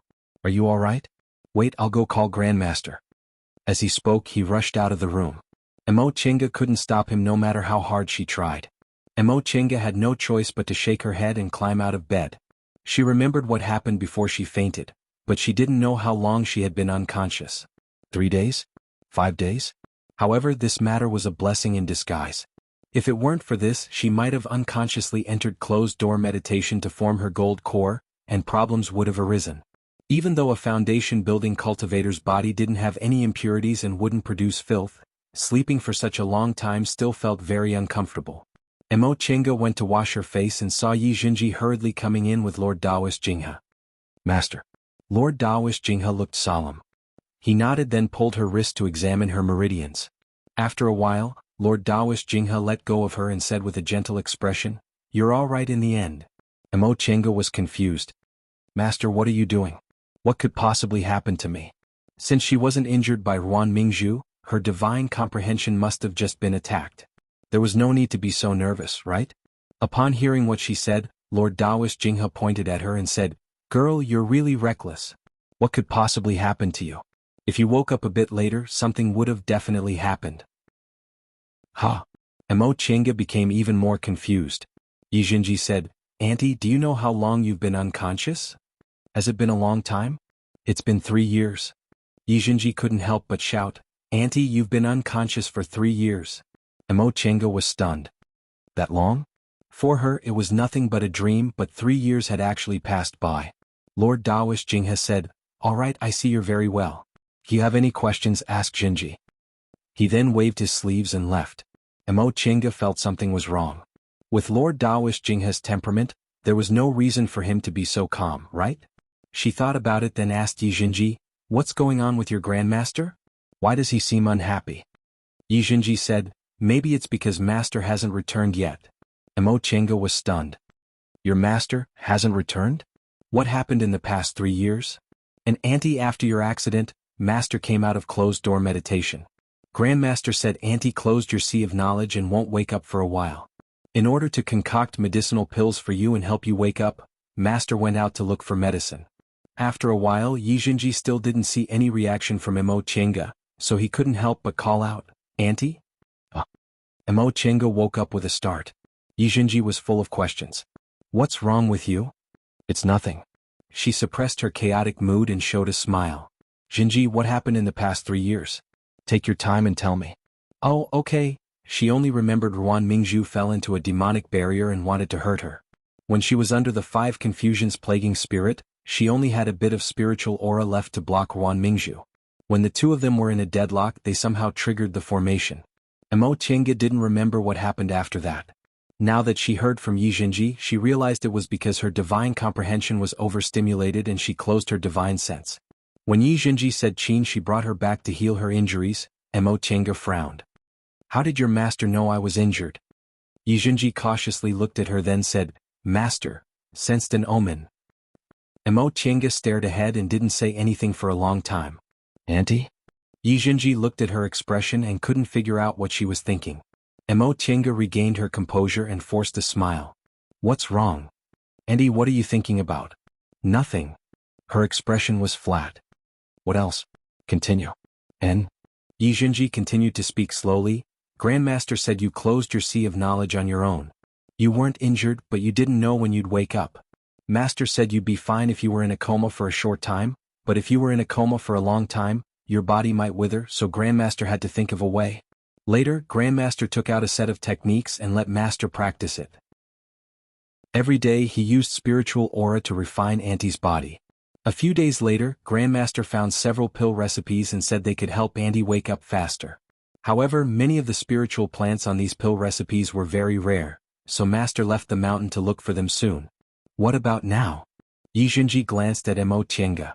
Seeing her calm expression, he was puzzled, but he didn't have the courage to ask, so he continued to speak. Once Master left the mountain, he didn't come back. He only occasionally sent letters and sent back medicinal pills he refined. Grandmaster personally refined Auntie's body. No wonder after 3 years not only was there nothing wrong with her body, but her spiritual aura was also a lot more abundant. It turned out there was such a reason. Why didn't your master come back? Master hasn't been able to find the materials for the most important pill recipes, so he hasn't come back. Yi Jinji hesitated for a moment, but in the end he held back his words. He was a bit angry. Although he'd long stopped being angry with Master, he was still reluctant to speak up for him. In other words, your master hasn't formed his nascent soul all these years? Yi Jinji shook his head. Master originally planned to enter closed-door meditation, but who knew something would happen to Auntie? Auntie, what's wrong? Mo Chenga felt very uncomfortable, so she changed the subject. What about Ruan Mingzhu? How is she? Senior Marshal Sister Ruan. Yi Jinji said, she's fine, but she seems to have been too stimulated in the formation and forgot a lot of things. Really? Mo Chenga said faintly. She didn't like or hate Ruan Mingzhu. She didn't like Ruan Mingzhu's character. As for what happened in the formation, Ruan Mingzhu couldn't be blamed entirely. She was also unlucky to actually run into Ruan Mingzhu, who had entered a demonic barrier at that time. Now Grandmaster sent Senior Marshal Sister Ruan to Sweet Dew Peak. Grandmaster said if Senior Marshal Sister Ruan stayed with Grandmaster Xuanin's disciples, she might feel better. After he finished speaking, Yi Jinji noticed that her expression was still calm, so he couldn't help but ask, Auntie, don't you have any thoughts? Thoughts?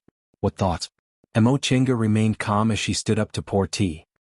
Yi Jinji also couldn't say it, but he felt that her reaction shouldn't be like this. How should he put it? If Auntie really had something towards Master, she shouldn't be this calm, right? If there was nothing, shouldn't she be surprised by Master's attitude? Yi Jinji looked up and was about to say something, but he suddenly noticed that the table was full of tea. Auntie. The water poured out. Mo Chenga regained her train of thought. She forced a smile, then took a handkerchief to wipe her hands. Yi Jinji realized something, but he didn't want to ask, so he just said, Auntie, you rest first. I'll go send a message to Master. Chapter 251. After Yi Jinji left, Mo Chenga stared blankly at the tea that flowed all over the floor, speechless for a long time. For a moment she felt her mind was a mess. She couldn't tell what she was thinking about. After a long time, she waved her sleeve and cast a small spell, making the water stains slowly disappear. 3 years. She was actually in a coma for 3 years. If her body hadn't been tempered for a long time, as Jinji said, she really wouldn't believe she'd actually been in a coma for 3 years. 3 years was like a dream. She understood the principle of being happy when you gain something, but not sad when you lose something. She didn't expect that what awaited her was actually this kind of news. When she woke up, her heart was calm and happy. Now that she saw through the flaw in her mental state, she was ready to enter closed-door meditation to form her gold core. Unexpectedly, Jinji said this to her. She didn't know what she should or could think about. In the end, she simply didn't think about anything. She returned to her cultivation room, entered the virtual sky world, and continued to meditate.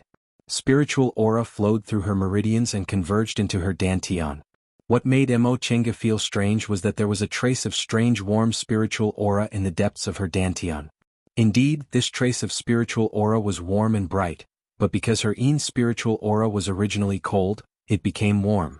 She tried to control this strange spiritual aura, only to discover that this spiritual aura was uncontrollably entangled with her own spiritual aura, slowly mixing into a ball.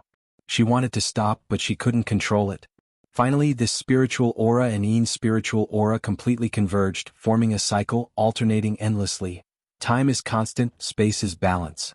Heaven and earth are divided into Yin and Yang, containing the 5 elements. Metal with extreme Yin is sharp, which is urge. Metal with extreme Yang is thunder, which is lead. Wood with extreme Yin produces essence, which is spirit. Wood with extreme Yang drives away evil, which is break. Wood with extreme Yin produces essence, which is spirit. Wood with extreme Yang drives away evil, which is break. Fire with extreme Yin gathers souls, which is hell. Fire with extreme Yang is immortal, which is nirvana.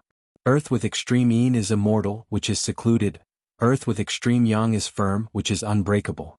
The Taiyuan record's incantation involuntarily appeared in her heart. The 5 elements of spiritual energy in her body and that strange spiritual energy formed a spiritual ball, one bright and one dark, just like a Tai Chi diagram. The 5 elements were interlinked, bright and dark alternating, opposing each other but also blending with each other. There was me and you and me. The gold chi was driven and guided, the wood chi was spiritually broken, and the water chi was strange and illusory. Every kind of spirit chi had 2 forms. Mo Chenga was startled and slowly opened her eyes. She understood that light and darkness were yin and yang. That small ball of spiritual energy contained both yin and yang, reaching the true realm of origin. The thing that brought about this change was the spiritual aura that made her feel warm. Obviously, this was the yang spiritual aura. Ever since she started cultivating, due to her pure yin constitution, When she absorbed spiritual energy, yang spiritual energy was automatically expelled from her body. Only yin spiritual energy could enter her body. Even if other people poured their spiritual aura into her meridians, the yang spiritual aura and the mixed spiritual aura would also be quickly expelled. Because of that, for a long time, she didn't know what it felt like to have yang spiritual aura inside her body. This yang spiritual aura was obviously not ordinary yang spiritual aura. It condensed and didn't disperse, it gathered and took shape. It was pure and without a trace of impurities. Although it was only a trace, it was extremely stable and firm. It took root in her body and mixed with her yin spiritual aura, unable to be separated. Where did it come from? Mo Chinga frowned and pondered carefully. Jinji said when she was unconscious, there were two people who tempered her body. Could it be? With that thought in mind, she flung her sleeves, left the virtual sky world, and went straight to the main hall of Shangqing Palace. Master. Lord Daoist Jinghe was sitting on his dragon throne. He wasn't meditating or studying any spells, nor was he joking with the maids. Instead, he was drinking wine alone with a frown on his face. Mo Chinga originally wanted to ask him something, but judging from his appearance she couldn't get anything out of him, so she slowly approached him and called out, "Master?" Lord Daoist Jinghe finished a cup of wine and glanced at her with drunken eyes. "And? Why didn't you properly adjust your breath? Has your body adapted to the current situation?" "And I do have some things I want to ask Master." Mo Chinga paused for a moment then asked, "Master, what's wrong with you?" Lord Daoist Jinghe frowned and shook his head. "Let's talk about your situation first. I didn't see any abnormalities in the spiritual aura inside your body. How do you feel? Is there any problem?" "The problem is no," Mo Chinga said. "It's just that I found a massive spiritual aura inside my dantian, and this massive spiritual aura is very strange." Lord Daoist Jinghe raised his eyebrows. "Strange in what way?" Mo Chinga pondered then said, "Master, you know, although I have the spiritual roots of the origin, I have a pure yin constitution. There's only yin in my body but no yang, so I can only cultivate the small origin with yin spiritual aura, but I can't cultivate the primal chaos with the balance of yin and yang and the cycle of the 5 elements. But now I found a massive spiritual aura inside my body. This massive spiritual aura blended perfectly with my yin spiritual aura, forming an alternating situation. I observed it for a while and found that after it blended with that massive spiritual aura, it had 2 forms of the 5 elements, so I deduced that it should be yang spiritual aura." Lord Daoist Jinghe's eyes flashed when he heard that. "After you blended with that massive spiritual aura, were there any abnormalities?" "No," Mo Chinga said. "I pondered it for a long time and found that this is the real primal chaos. If I want to cultivate the art of the origin to the extreme, this will be the realm I'll reach." Upon seeing the faint smile on Lord Daoist Jinghe's face, Mo Chinga was bewildered. "Master, where did this massive yang spiritual aura inside my body come from?" "Jinji said that when I was unconscious, you and senior martial brother Shoujing tempered my body. Could it be that you?" Lord Daoist Jinghe poured a cup of wine and smiled, but he didn't answer. Mo Chinga waited for a while and couldn't help but ask again, "Master?" Lord Daoist Jinghe drank the cup of wine and said, "Chinga, Master wants to tell you something. You have to be mentally prepared." Mo Chinga frowned. "Master? What's so important that he's so cautious?" "Don't worry. It's not a bad thing." Upon seeing Mo Chinga's expression, Lord Daoist Jinghe smiled very amiably. He personally pulled her to sit across from him and even poured a cup of wine for her. "Master," Lord Daoist Jinghe began to say, "the yang spiritual aura inside your body indeed came from us. You know Master's aptitude. I have a single fire spiritual root, which can be considered excellent. Unfortunately, my luck wasn't on my side, so I couldn't be considered a genius whether I formed my gold core or my nascent soul." Mo Chinga stared at him without saying anything. She knew this wasn't the main point. Lord Daoist Jinghe acted as if he didn't know how nervous she was. He continued to say slowly, "Presumably, you also understand that a constitution with a mixture of yin and yang has a mixture of yin and yang spiritual aura. In that case, once spiritual aura entered your body, it would quickly disperse. Only pure yang spiritual aura could be so pure and stay in your body for such a long time. Therefore, the yang spiritual aura inside your body should have come from someone with a pure yang constitution or someone close to a pure yang constitution." Upon seeing the slight change in Mo Chinga's expression, Lord Daoist Jinghe smiled. "Of course it wasn't me. If I had a pure yang constitution and a single spiritual root, How could I have wasted all these years? Emo Chinga was silent for a long time. The expression on her face kept changing. After a long time she finally said, Master, don't tease me. Tell me everything at once. Lord Dawish Jingha smiled. You don't have to be like this. You've been under my tutelage for all these years. You should know very well how I've treated you. In that split second, Emo Chenga indeed became suspicious. Upon hearing what Lord Dawish Jingha said, she suppressed her suspicions and said as calmly as possible, I know. Master, continue. She already knew where the pure yang spiritual aura came from. There was actually such a coincidence in this world? She already met Tang Xin. How could there possibly be another person with a pure yang constitution? Lord Dawish Jingha shook the wine cup in his hand and said bluntly, in fact, your senior martial brother doesn't have a pure yang constitution. Emo Chenga was stunned. She cried out involuntarily, how's that possible? If he didn't have a pure yang constitution, how could he have pure yang spiritual aura? Emo Chenga's mind raced as she asked, could it be that he has some kind of cultivation technique? You're half right. Lord Dawish Jingha nodded then asked, do you know there's a spiritual object in this world called Yang spiritual bead? Yang spiritual bead? Emo Chenga frowned and pondered. She then said slowly, I seem to have read about it in some ancient book, but it wasn't very detailed. I don't know the specifics. To be exact, Yang spiritual beads aren't the only things that exist in this world. Yin spiritual beads also exist. When heaven and earth were first separated, Yin and Yang auras blended together, giving rise to countless spirit veins. However, there was a kind of strange object born in spirit veins that specialized in swallowing either the Yang spiritual aura or Yin spiritual aura in spirit veins. Over time, that strange object swallowed all the Yang spiritual aura and Yin spiritual aura in the spirit veins, giving rise to Yang spiritual beads or Yin spiritual beads. From ancient times until now, Yin and Yang spiritual beads rarely appeared in the world, so there are very few ancient records about them. But coincidentally, your senior martial brother Shoujing happened to obtain a Yang spiritual bead 100 years ago. Emo Chinga's expression changed. She already understood what had happened. Lord Dawish Jingha continued to say, when he obtained this bead, I originally thought the Yang spiritual aura inside his body would be extremely vigorous, and it just so happened that he cultivated a fire element cultivation technique. In that case, the two of them would bring out the best in each other. But the changes that happened later were because of you. Because of me? Correct. Lord Dawish Jingha smiled. In the end, let him tell you himself. Some things aren't suitable for Master to say. The corners of Emo Chenga's mouth twitched. In the end she couldn't help but say, Master, when I worshipped you I didn't. Halfway through her words, Lord Dawish Jingha already understood what she meant. After denying her question, he said with a smile, although it wasn't Master's initiative to accept you, I didn't have any ulterior motives.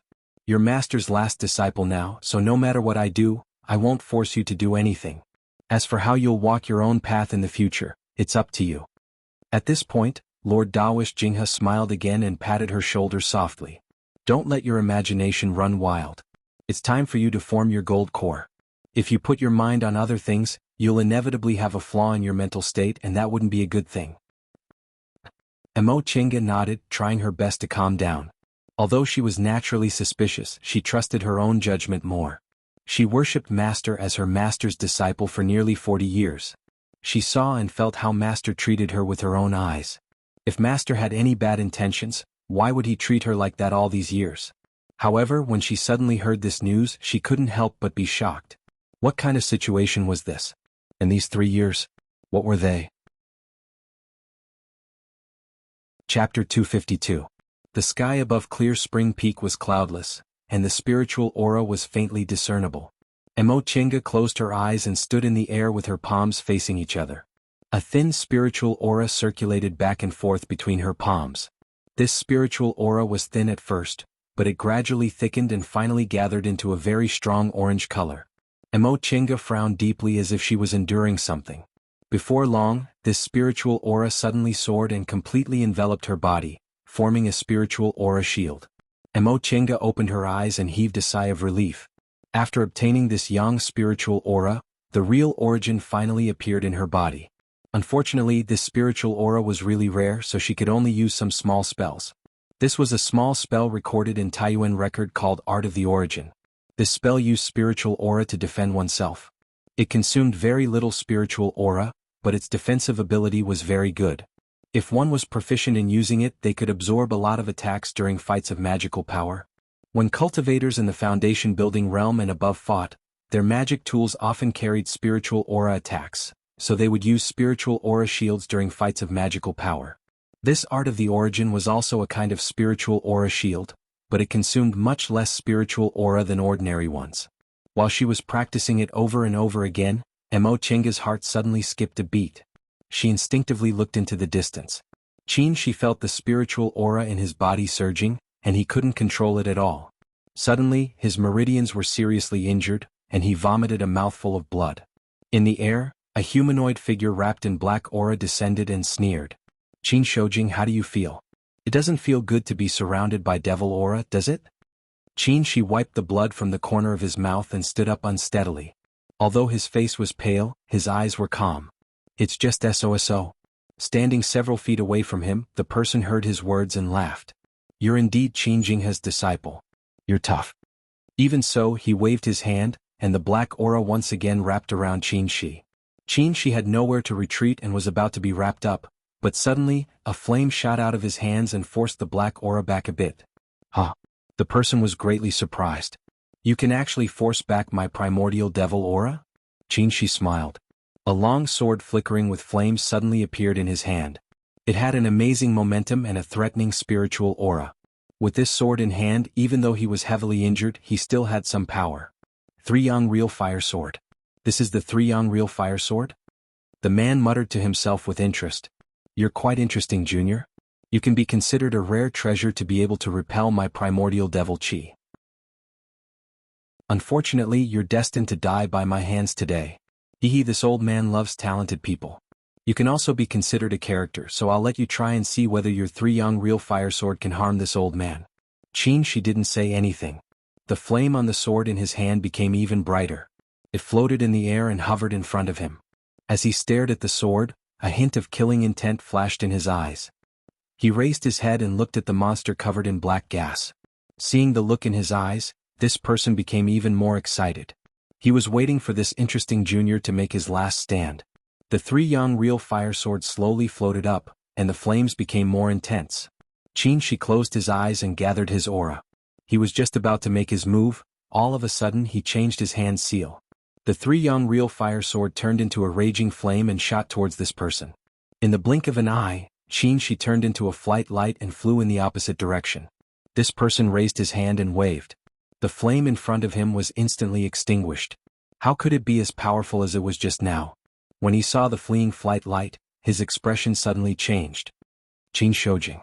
Junior, you're really cunning and treacherous. This brat didn't want to fight him at all. He just let him think so, but in the end he took advantage of his carelessness and instantly escaped. However, although this person stomped his feet in anger, he didn't take it to heart. This Qin Shoujing was, after all, a core formation cultivator. No matter how cunning he was, the gap between their strengths was too big, so there was no need to worry. Therefore, after he used his divine sense to lock on Qin Shoujing, he leisurely turned into a black cloud and chased in the direction Qin Shoujing escaped. But the more he chased, the more he felt something was wrong. Qin Shoujing almost escaped to the edge of his divine sense range and almost lost his target several times. How could this kind of speed be a core formation cultivator's escaping technique? He couldn't figure it out no matter how he thought about it, but he was even more annoyed in his heart. He immediately launched his escaping technique with all his strength and chased after Qin Shoujing. Mo Chenga hesitated for a moment. Several rays of light appeared in the sky above Mount Taikang. The yellow one was Lord Taoist Jinyang, the red one was Lord Taoist Jinghe, the blue one was Lord Taoist Miaoi, and the cyan one was Lord Taoist Shenin. The four nascent soul Lord Taoists instantly flew into the sky and looked into the distance. Lord Taoist Jinyang's expression changed first. Not good. Is that old man Song Feng? Lord Taoist Jinghe's expression turned livid. He actually dared to attack my Mount Taikang. Lord Taoist Jinyang frowned and immediately said, Junior Martial Brother Jinghe, come with me. Junior Martial Sister Miaoi, Junior Martial Brother Shenin, you two stay here and support us. Miaoi and Shenin only answered yes. Then the two nascent soul Lord Taoists with the highest cultivation levels in Shenqing School instantly flew away. In the distance, Mo Chenga was lost in thought. What happened in the end? Why did Master and the other martial uncles look so serious? Just as she was hesitating whether she should go forward or not, Lord Taoist Miaoi waved at her. Emo Chinga was delighted and hastily flew forward. Martial Uncle Miaoi, Martial Uncle Xianin. Miaoi asked with a kind expression, Chinga, why are you staying here? Emo Chinga and Lord Taoist Xianin were originally from the same sect, so she didn't need to be afraid of anything.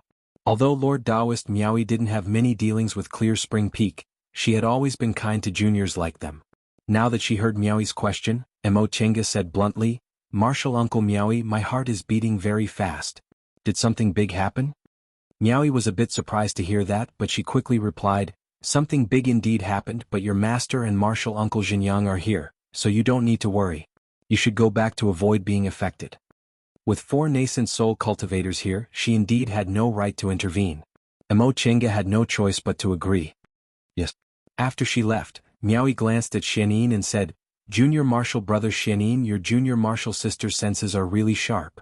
Xianin, who was spreading his divine sense with his eyes closed, opened his eyes. He didn't answer but said, why would that devil Song Feng chase us to Mount Taikang? Shenqing School is one of the best cultivation groups in the Celestial Pole, but he's really bold. Miaoi chuckled. Didn't he come to make trouble during your soul formation ceremony? That old man Song Feng relies on his strength and fights of magical powers. I'm afraid he even dares to charge into Tiandao sect. Xianin shook his head and sighed. I wonder if Master and Senior Martial Brother Jinyang can save Junior Martial Brother Shoujing in time. It depends on his luck. Miaoi didn't say anything else after she said that. The two of them spread their divine senses to observe the situation in the distance. None of the Shenqing School cultivators under the nascent soul realm knew what was happening, but the two of them were very clear about the life and death situation not far away. How could a core formation cultivator escape unscathed from a great late-stage nascent soul cultivator? They knew in their hearts that if they were careless, or if Lord Taoist Jinyang and Lord Taoist Jinghe weren't careful, Qin Shoujing's life would be forfeit. After a while, Lord Taoist Miaoi's face lit up. Junior martial brother Xianin, let's go help them. Xianin responded. The two of them also turned into a flight light and disappeared in the sky above Mount Taikang. Emo Chinga stood in front of Shanqing Palace, silently looking at the empty sky. She felt agitated, but she couldn't tell why. Before long, several figures finally appeared in the sky. Jinyang and Miaoi left midway, while Lord Taoist Xianin supported another person and followed Lord Taoist Jinghe to Clear Spring Peak. Emo Chinga stared at them closely. Her eyes widened when she saw the person leaning on Lord Taoist Xuanin's body in a sorry state. Chinga? Lord Taoist Jinghe was a bit surprised to see her, but he immediately said, it's too late. Let's go. Lord Taoist Xianin followed him into Shanqing Palace while supporting the unconscious Qin Shi. Emo Chinga also followed them. As soon as Lord Taoist Xianin put Qin Shi down, Lord Taoist Jinghe immediately fed him several medicinal pills, then used his spiritual aura to heal his injuries. Just by looking at Qin Shi's injuries, it was obvious how serious they were. His robe was stained with several blood stains, his face was pale, his eyes were closed, and the spiritual aura in his body was weak and unstable. So her uneasiness just now was actually because he was injured? Who could injure him like this and even alarm 4 nascent soul cultivators from her school? Her mind was a mess and she couldn't think of a reason.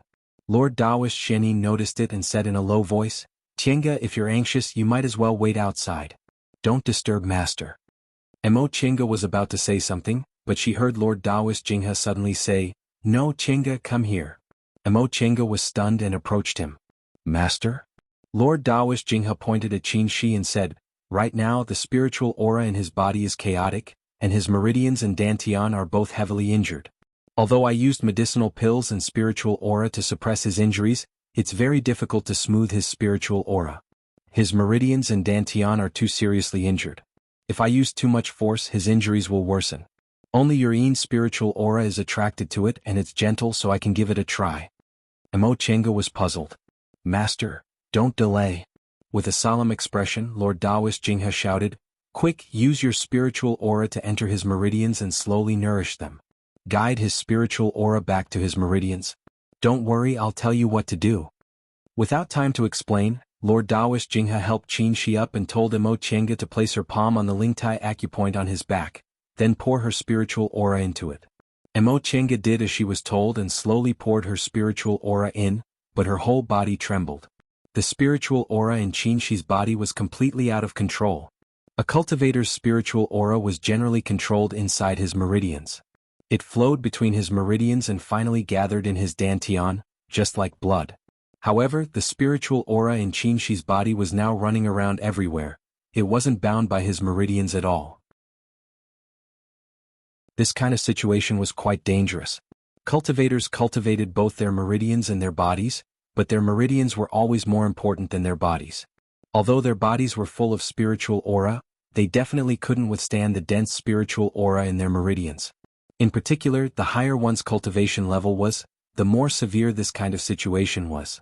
Qinshi was now a peak stage core formation cultivator, so the density of the spiritual aura in his body was no small matter. Right now, the spiritual aura running around in his body was already riddled with internal injuries. If he hadn't practiced body refining techniques, he probably would have been half dead by now. Mo Chenga's spiritual aura entered his body, but it was like a clay ox entering the sea. There was no trace of it and she couldn't guide it at all. The gap between their cultivation levels was too big. Master. Just as she was about to ask something, she immediately discovered that her spiritual aura was also out of control. It was being guided by a force, rushing madly into Qinshi's body. Chapter 253. Master. Mo Chenga couldn't help but call out. Her own spiritual aura was also out of control. Lord Daoist Jinghe's expression froze. He pressed his palm on the top of Mo Chenga's head and shouted, "Don't worry. Take your time to control your spiritual aura." A powerful spiritual aura pressure suppressed Mo Chenga's almost out-of-control spiritual aura. With a nascent soul cultivator keeping watch, Mo Chenga finally calmed down and regained control. The spiritual aura inside Qinshi's body was now rampaging and riddled with scars. Mo Chenga also felt uncomfortable when she poured her spiritual aura into his body. Her cultivation level was much lower, so once her spiritual aura entered his body, it would be taken away and she couldn't guide Qinshi's spiritual aura at all.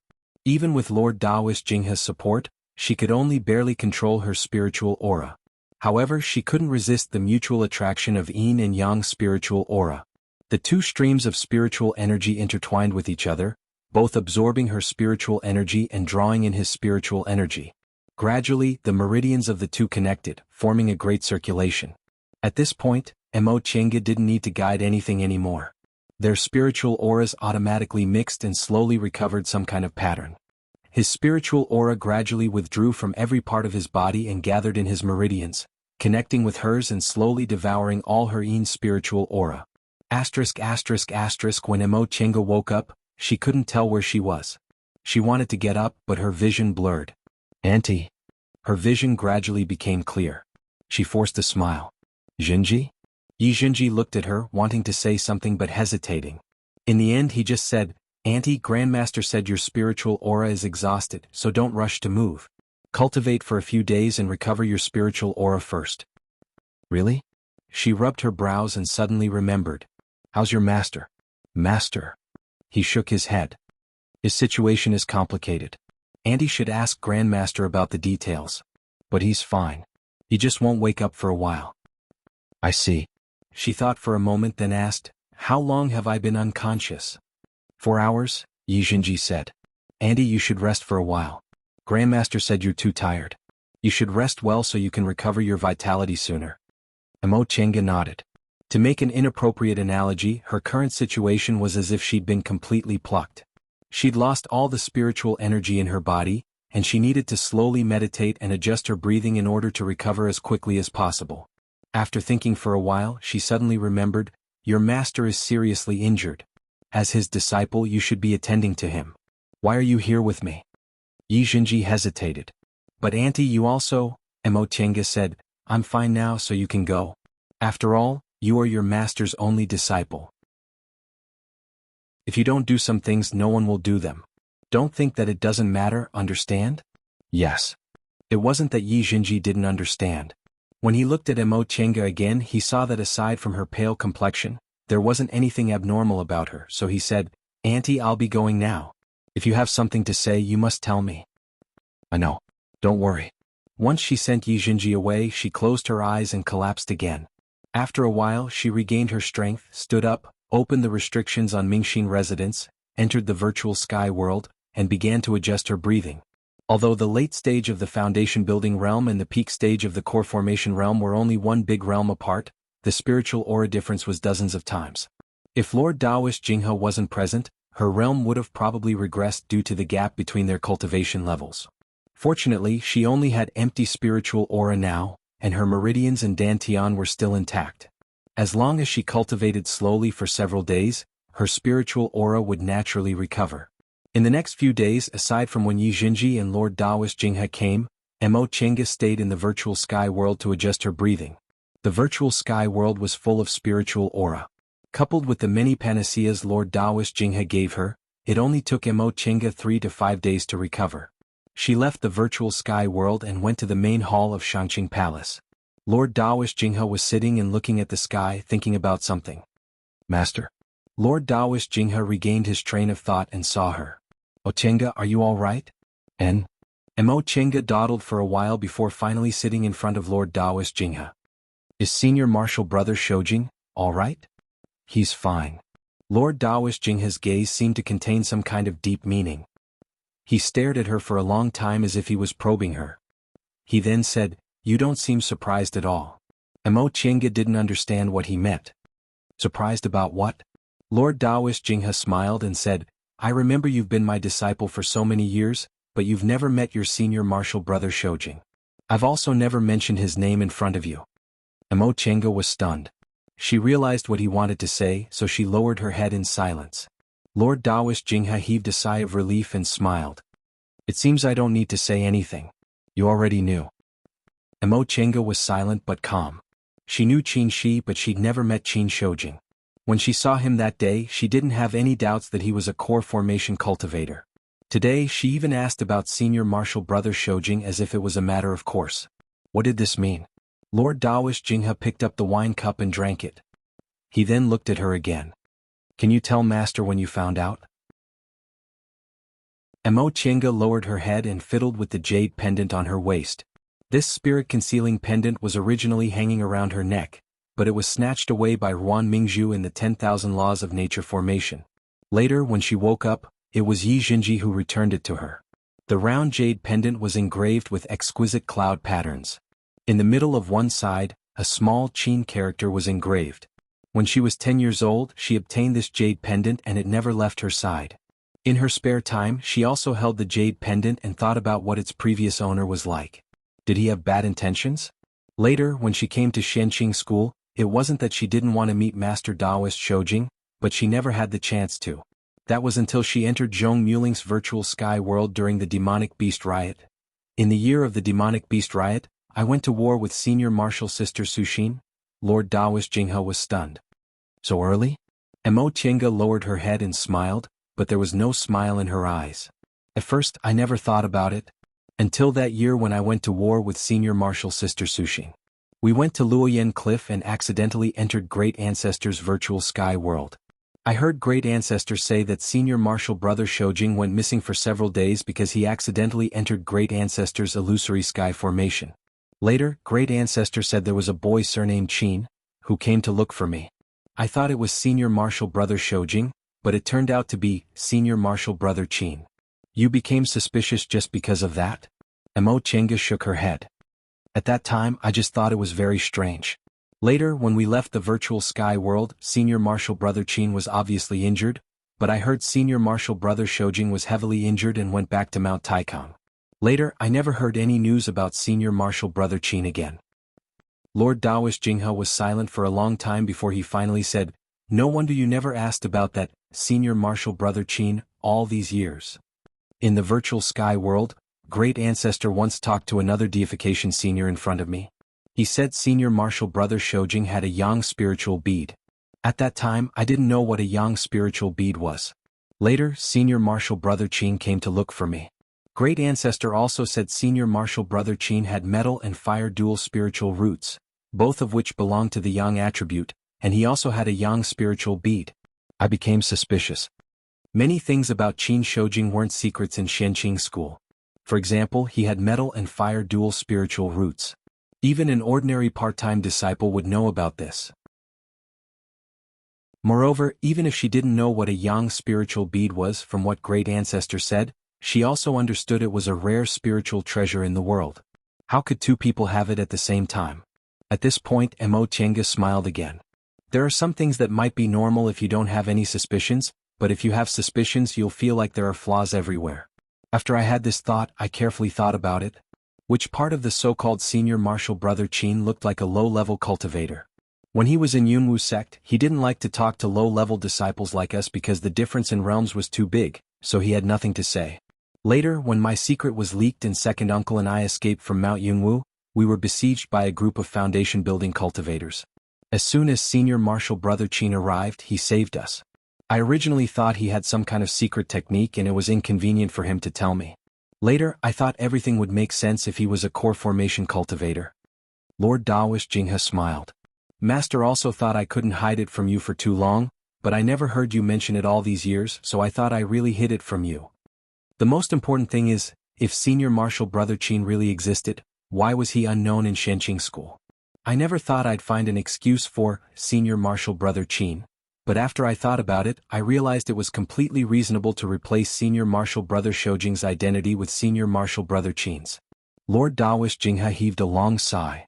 Then why didn't you tell me all these years? Mo Chenga kept her head lowered and stared at her toes. She was silent for a while before she said softly, Master, to be honest, I felt very uncomfortable at that time. I didn't understand why.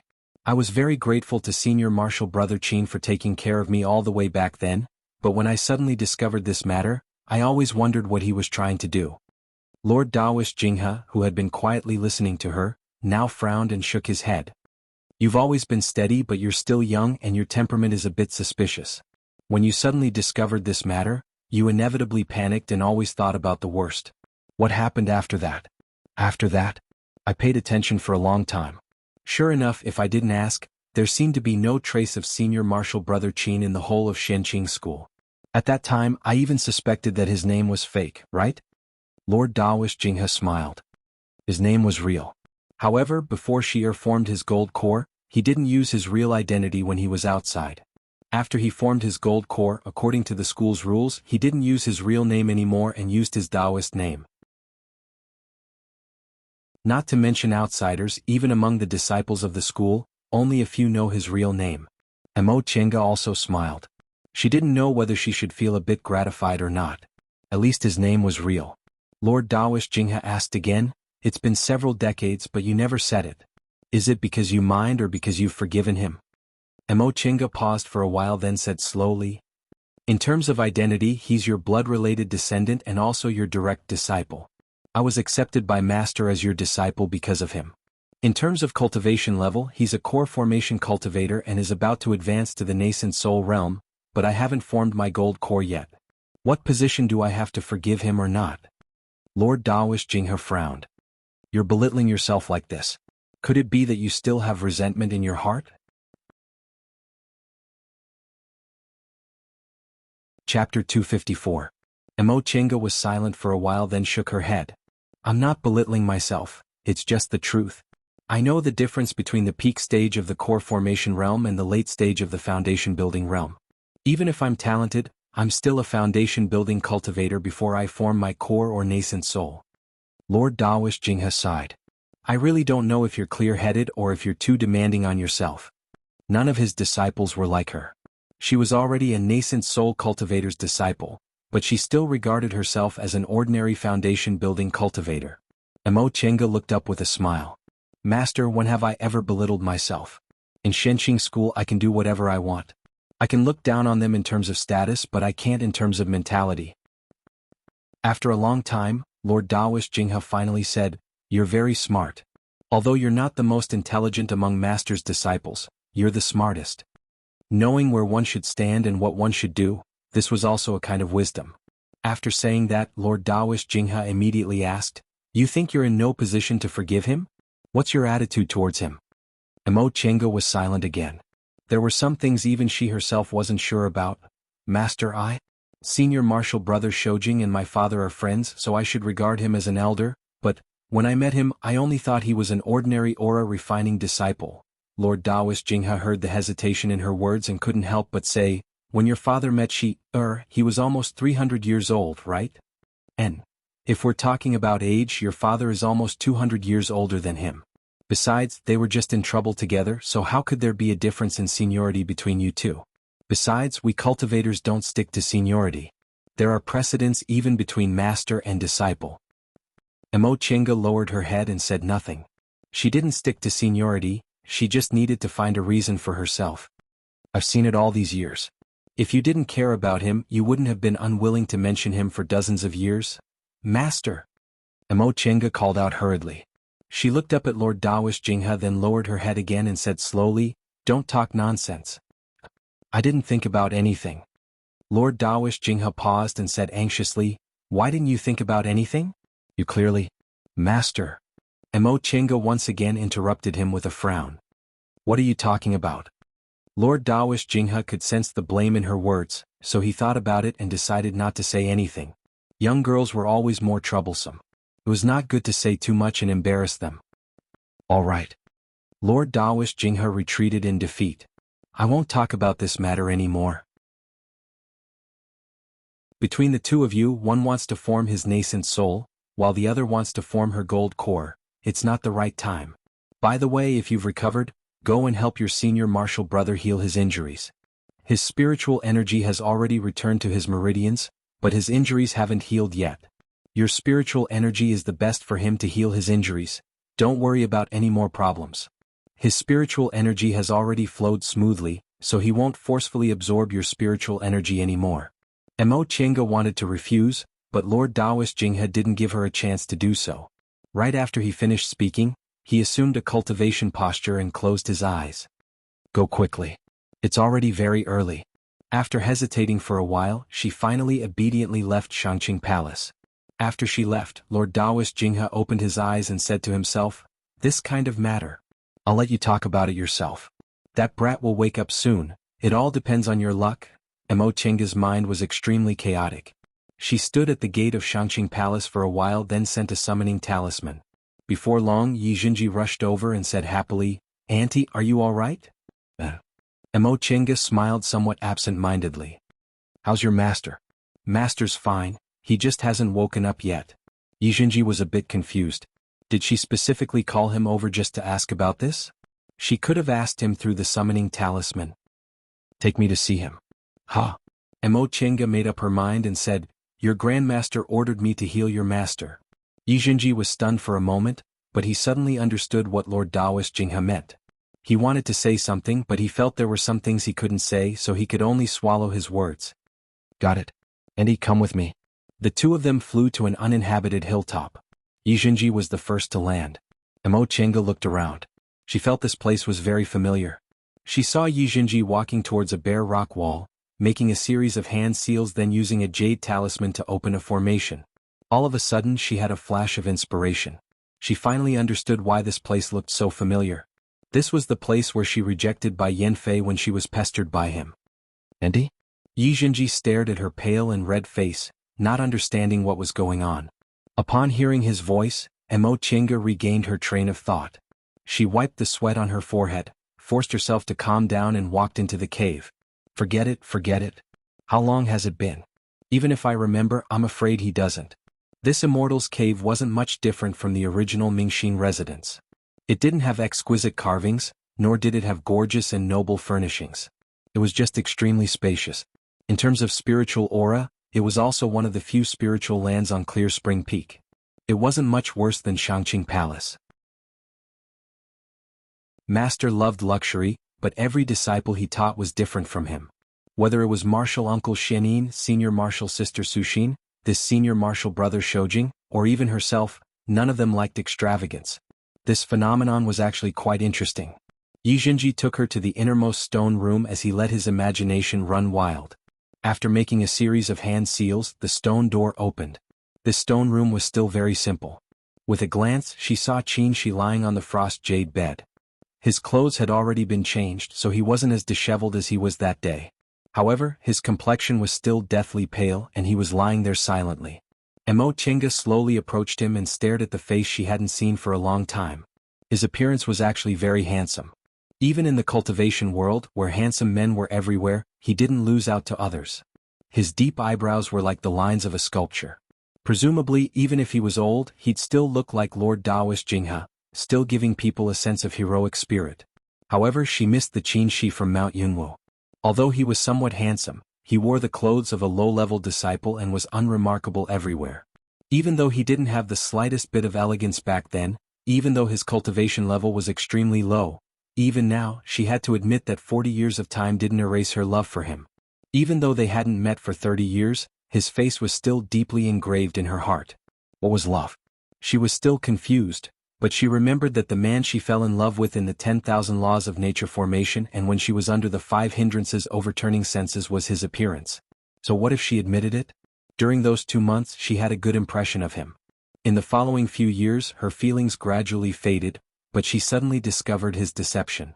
Thus, from that moment on she always missed him and felt restless. The more she remembered and thought about him, the more she couldn't erase him from her heart like before. Some feelings couldn't be explained clearly, and some feelings couldn't be explained clearly. She tried her best to make herself forget him, but she couldn't. Thus, she told herself that if she got him, she should be happy, but if she couldn't, she shouldn't worry about him. It had been 30 years and she had done it.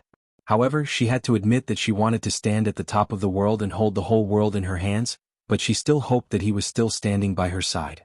Just like that dream. Auntie? Yijinji's voice rang in her ears. Emo Chenga regained her train of thought and saw the bewilderment on his face. Her face was a bit hot, so she turned her head away without looking at Yijinji's eyes and said, "Auntie has to treat your master's injuries. You should go." Yes. After hesitating for a while, Yijinji finally went out obediently. Emo Chenga heaved a sigh of relief and pulled herself together. She then helped Qin Shi up, sat behind him and raised her palm to press the Lingtai acupoint on his back. Her spiritual aura slowly penetrated his meridians without any obstruction.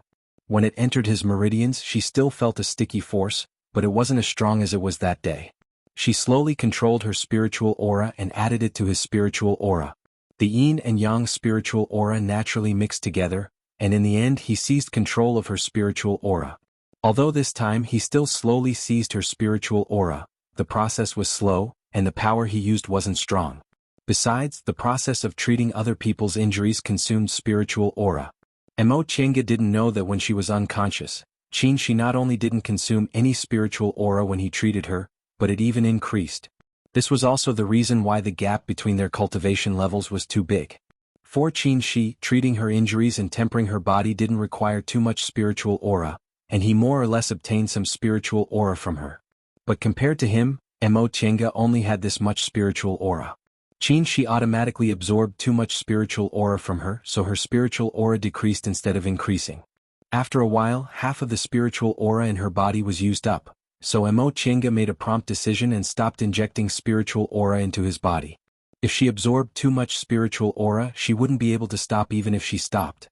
She put Qin Shi down again, wanting to see his expression, but what she saw shocked her. She saw Qin Shi slowly opening his eyes. He actually woke up. Although she admitted this in front of Lord Daoist Jinghe, Emo Chenga still wasn't ready to face him. She was stunned for a moment, then she turned around wanting to leave.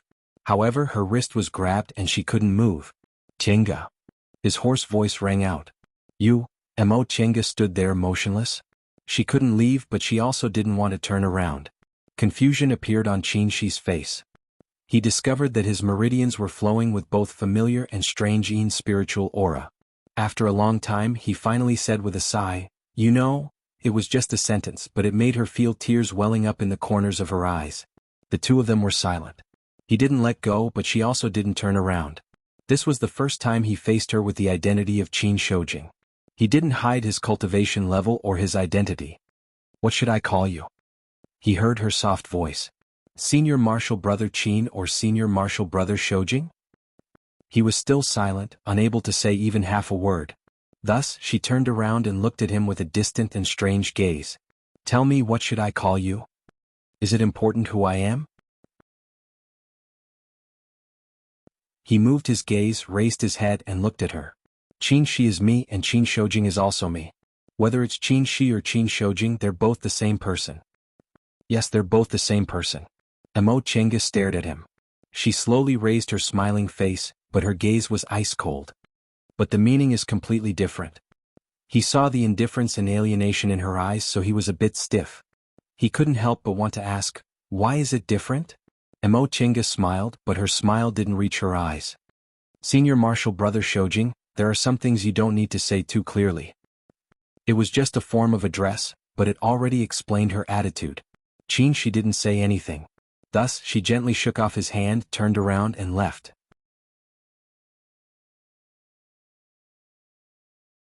Chapter 255. She never went to Qinshi's immortal's cave again. Since he had already woken up, his injuries were already healed. She didn't need to do anything else. Lord Daoist Jinghe always wanted to sound her out about what happened that day, but she didn't say anything. Before long, Mo Chinga heard he was in closed-door meditation to attempt to form his nascent soul. Regarding this, she was very puzzled. Shouldn't he be resting for a few years after being seriously injured? Why was he in such a hurry to break through? Mo Chinga didn't ask this question, so she only heard Lord Daoist Jinghe vaguely mention it. It turned out that he had obtained all of her Yin's spiritual energy and comprehended a new cultivation technique. Perhaps it would be helpful for him to break through, so he was in a hurry to go into closed-door meditation. Mo Chinga couldn't help but feel a bit disappointed when she heard what he said. Soon after, she laughed at herself. Since she'd already gotten over it, why did she have to be like this? No matter what, love wasn't as important as the path to immortality. Just like how he was in a hurry to form his nascent soul, she should also be thinking about forming her gold core.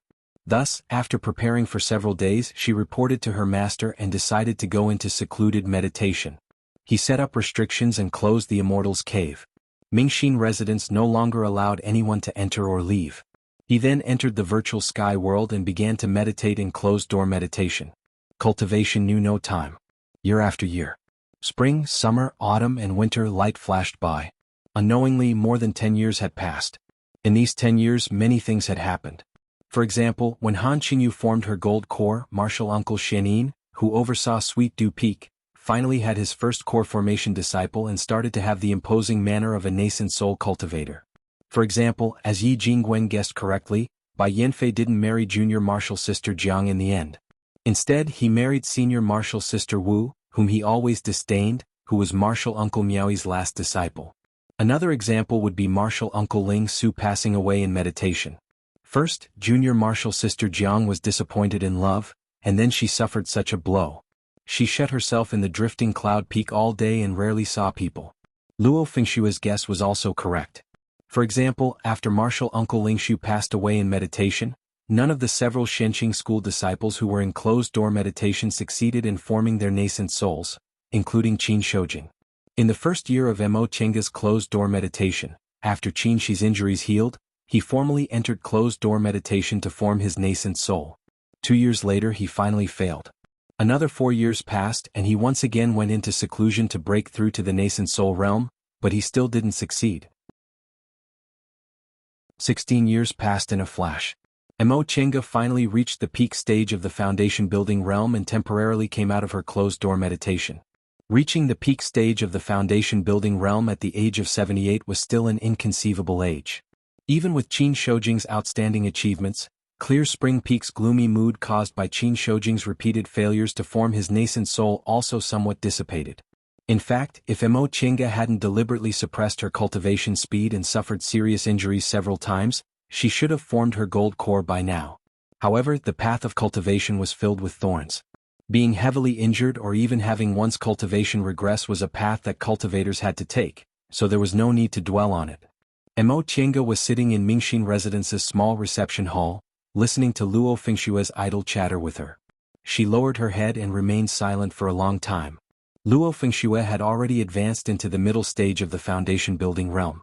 She'd never been good at cultivating, so among elite disciples her cultivation level could only be considered average, but it wasn't bad either. Chinga. Mo Chinga snapped out of her trance. Luo Fengshue complained, "What are you doing? Why are you absent-minded? If you continue like this, I'll leave." Don't. Although Mo Chinga was absent-minded, she was seriously listening to the news Luo Fengshue was talking about. "I'm just in a daze. If you leave, who can I talk to? I can't find anyone to talk to in the entire Clear Spring Peak." Oh. Luo Fengshue was surprised. Why isn't there anyone to talk to? Doesn't Grandmaster have a lot of maids? Besides, I remember you have a nephew. He'll talk to you, won't he? Emo Chenga sighed. I really don't get along with those maids. In the past they liked to set me up, but after I beat them up they were convinced and became afraid of me again. Jinji went out to gain experience. That brat's actually quite motivated.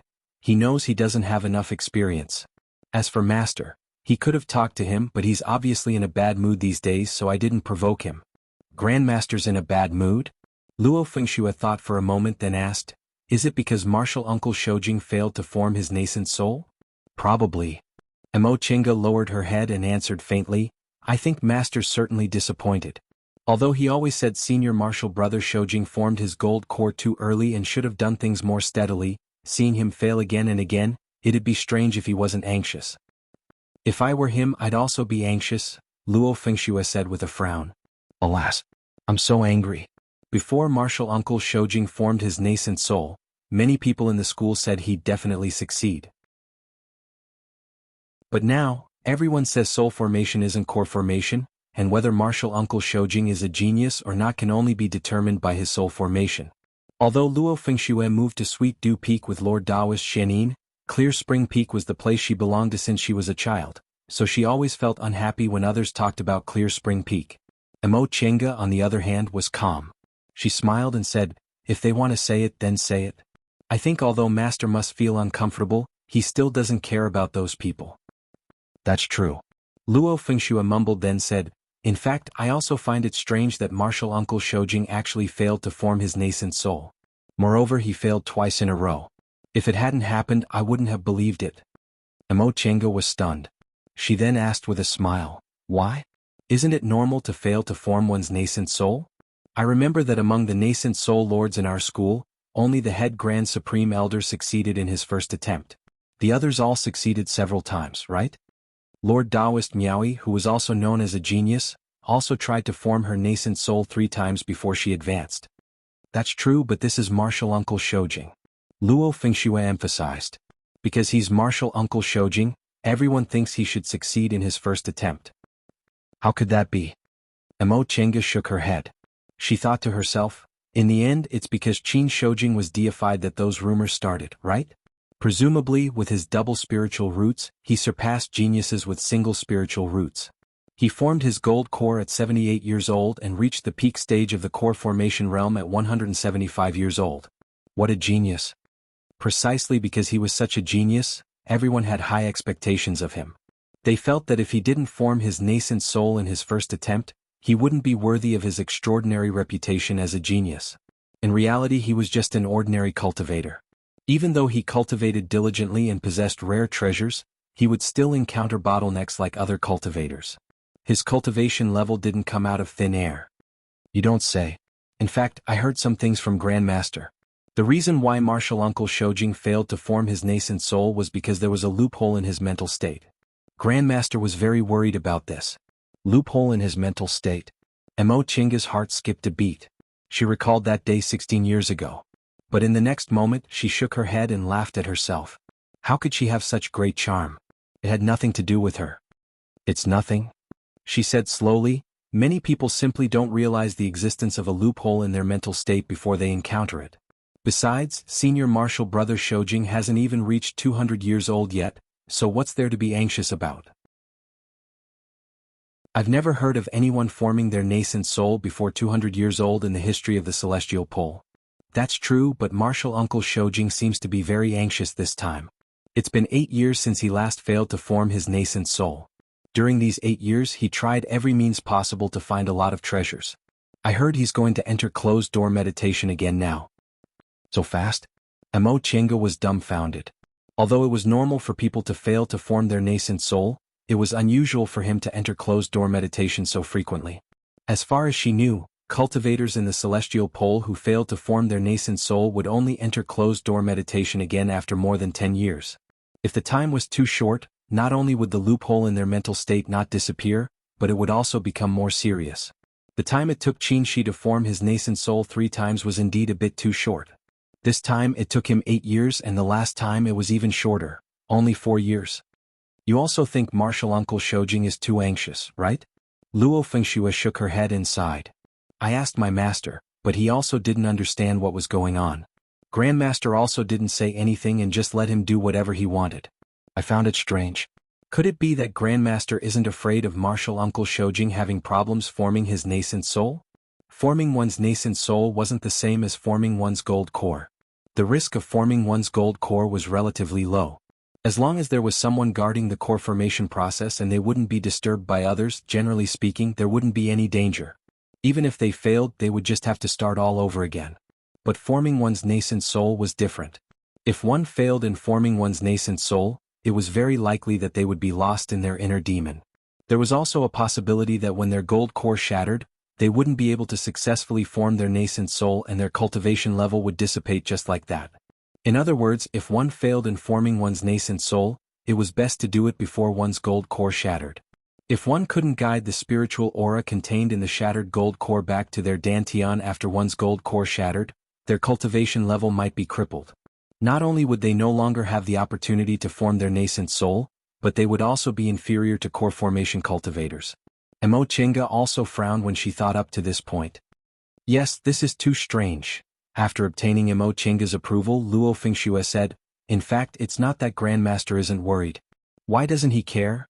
I'm afraid he can't care even if he wants to, Mo Chinga said. Master always said he's too opinionated, so he can't be persuaded. At this point, Mo Chinga was also puzzled. He wasn't an impulsive person. He always made plans before he acted. Why did he insist on doing this when everyone knew it wasn't feasible? Could it be that he had no other choice? After Luo Fengxue said something else, Mo Chinga once again became absent-minded. In the end, Luo Fengxue lost interest and wanted to leave. Mo Chinga apologized to Luo Fengxue and didn't ask her to stay. Her mind was indeed in a mess right now, so it wasn't the time to gossip. Mo Chinga had just reached the peak stage of the foundation building realm, so she planned to relax for several years before entering closed-door meditation to form her gold core. 3 years later, Qin Shi's third attempt to form his nascent soul still ended in failure. Fortunately, he didn't lose himself in his inner demon, nor did he lose his cultivation because of his gold core. However, this blow made him quiet down. Even when Mo Chinga entered closed-door meditation to form her gold core, she didn't hear any news about him. It was as if he never left his immortal's cave again.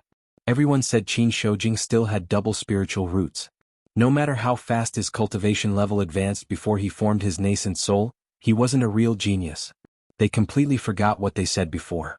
Qin Shojing, with his double spiritual roots, managed to form his gold core at the age of 78. That alone was enough for him to be called a genius. At the same time, Master Taoist Lingxi, Xianqing School's single spiritual root cultivator, reached the peak stage of the core formation realm and entered closed-door meditation to form his nascent soul. As a result, Li Lingxi, who had always been overshadowed by Qin Shojing, started to be recognized as a genius. The title of genius of Xianqing School's new generation finally changed. However, Mo Chinga didn't have the chance to hear about any of this. After Qin Shi failed to form his nascent soul, she once again closed her immortal's cave and set restrictions. Even Lord Taoist Jinghe was blocked outside the door as he entered the virtual sky world to try to form his gold core. Chapter 256. During core formation, Mo Chinga entered the virtual sky world and deliberately left a stone sculpture puppet outside to disguise itself as her. When she cultivated, she could use formations to confuse Lord Taoist Jinghe's divine sense. In any case, he wouldn't care too much about it. But during core formation, Lord Taoist Jinghe's divine sense would definitely pay close attention to this place. For the sake of the virtual sky world secrets, it was better to make it more realistic. Fortunately, she obtained the Xuanji formation book, so the technique of formations was far from ordinary. The stone sculpture puppet itself had spiritual aura fluctuations of the late stage of the foundation building realm, so it wouldn't be a problem for her to disguise herself as her. However, after she formed her gold core and came out of the virtual sky world, she had to make some tricks to create the celestial phenomenon of core formation. Then, inside the virtual sky world, she put the medicinal pills she usually concocted and some treasures Lord Taoist Jinghe prepared for her to form her gold core in a proper place. First was the dustless pill. This pill wasn't the same as the foundation building pill used for foundation building. To be exact, it was a kind of medicinal pill to defend against inner demons. Because inner demons were the biggest threat during core formation, It was the most important medicinal pill for core formation. This had always been the case since ancient times. In ancient times, the only medicinal pill used to defend against inner demons was the dustless pill.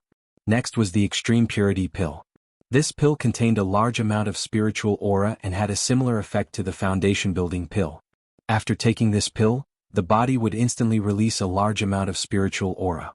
With the help of this spiritual aura, the cultivator could begin to break through to the core formation realm. Finally, there was the immortal wind dew. This dew was a medicinal pill in the form of liquid. It was concocted from the liquid of 7 leaves purple heart lotus and jade heart grass, along with dozens of kinds of immortal roots and spiritual plants. It was a pill recipe found in the virtual sky world. Mo Chenga saw that this spiritual medicine was helpful for core formation, and the main ingredients were already available in the virtual sky world, so she paid attention to the outside world to find the missing ingredients. She had just concocted it a while ago. After doing all this, Mo Chenga began to meditate. She didn't think about anything and let her mind become as still as water. In fact, she had never been as confident as she was today.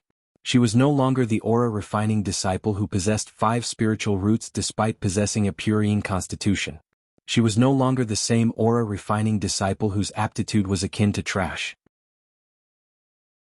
She had extraordinary aptitude, a large number of spiritual herbs, an extraordinary formation, and a cultivation environment that was not inferior to the one in the distant past era. Why would she need to worry about making a realm breakthrough? He slowly adjusted his breathing and circulated his spiritual energy, immersing himself in the cycle of spiritual energy. Inside the dantian, there was a small area that not only contained yin qi but also yang qi. Unlike ordinary people, where yin and yang were mixed together, they fused with each other to form a cycle. When the cycle of yin and yang reached a balance, the 5 elements would take on both yin and yang forms, forming the state of primordial chaos. Although the yang spiritual energy in his body was very little, it was enough to occupy a corner deep in his dantian. Starting from this small chaotic element circulation, Mo Chenga guided the yin spiritual aura in her body and slowly breathed in and out. Inside the virtual sky world, countless pure spiritual aura surrounded her. Gradually, she entered a state of nothingness. In the primordial wilderness at the beginning of the world, the gods appeared. In the ancient vast expanse, the gods had created man and man had appeared. The gods left the world, immortals and demons separated, and the world changed, the desolation of ancient times, the rebirth of mankind, the war between the righteous and the demonic, millions of years of time flowed before her eyes. She experienced the wind and clouds from the distant past era. This was the unique aura of the distant past era in the virtual sky world. It was as if she was also a speck of dust from the distant past era, drifting for hundreds of thousands of years. Mo Chenga opened her eyes. She felt her mind was like dust, rising and falling with the wind. Although it was ups and downs, it didn't cause any waves. She took the extreme clear pill, the dew of immortality, and the dustless pill in succession. When she took the foundation-building pill, it was different from the spiritual aura vortex that seemed to explode. The extreme clear pill was gentle. It slowly slid down her throat and into her stomach. A warmth like that of a warm sun spread out, gradually submerging her entire body. This reminded her of when she was young. Every winter, her mother would often sit outside the house with her and bask in the sun. It was lazy and warm as if she was in her mother's embrace. Mo Chenga lost her consciousness at this moment, and the spiritual aura in her body began to contract naturally. At the same time, countless spiritual aura from the virtual sky world rushed towards her, rushing towards her body. Her eyes, ears, mouth, nose, and every pore on her skin opened to accept the spiritual aura and block the impurities. Only the purest yin spiritual aura was accepted. This process lasted for a long time, but Mo Chenga's consciousness had already melted in the aura of the distant past era. Even a year felt like a few days to her. Time passed day by day. One day Mo Chenga suddenly felt an explosive pain in her body, from her dantian to her meridians to her 5 viscera and 6 bowels. She sobered up, but she couldn't do anything. She could only let the yin spiritual aura wreak havoc in her body. However, unlike spiritual aura going out of control, the yin spiritual aura filled her whole body, and her meridians and dantian completely contained it. It was just that the speed at which it increased was too fast, so it violently clashed with her meridians and dantian, which were trying to restrain it. This kind of conflict brought twisted pain. Mo Chenga gritted her teeth and endured it. She did her best to breathe according to Lord Daoist Jinghe's instructions, letting the spiritual aura in her body return to a regular pattern. She didn't know how much time had passed, but her body finally adapted to the pain caused by the spiritual aura expanding. She could finally control the small mass of spiritual aura of the origin inside her body. She placed this mass of spiritual aura at the entrance of her dantian and sea of knowledge to protect the most important place. After doing this, the meridians could no longer contain the spiritual aura, so it rushed towards her dantian. Mo Chinga firmly controlled the mass of spiritual aura of the origin, letting her dantian swallow the spiritual aura. When her dantian was full of spiritual aura, there was still a lot of spiritual aura rushing in from the outside. Therefore, this kind of pain became even more intense. She almost thought her dantian and meridians would be torn apart because they couldn't contain the spiritual aura anymore. But they didn't.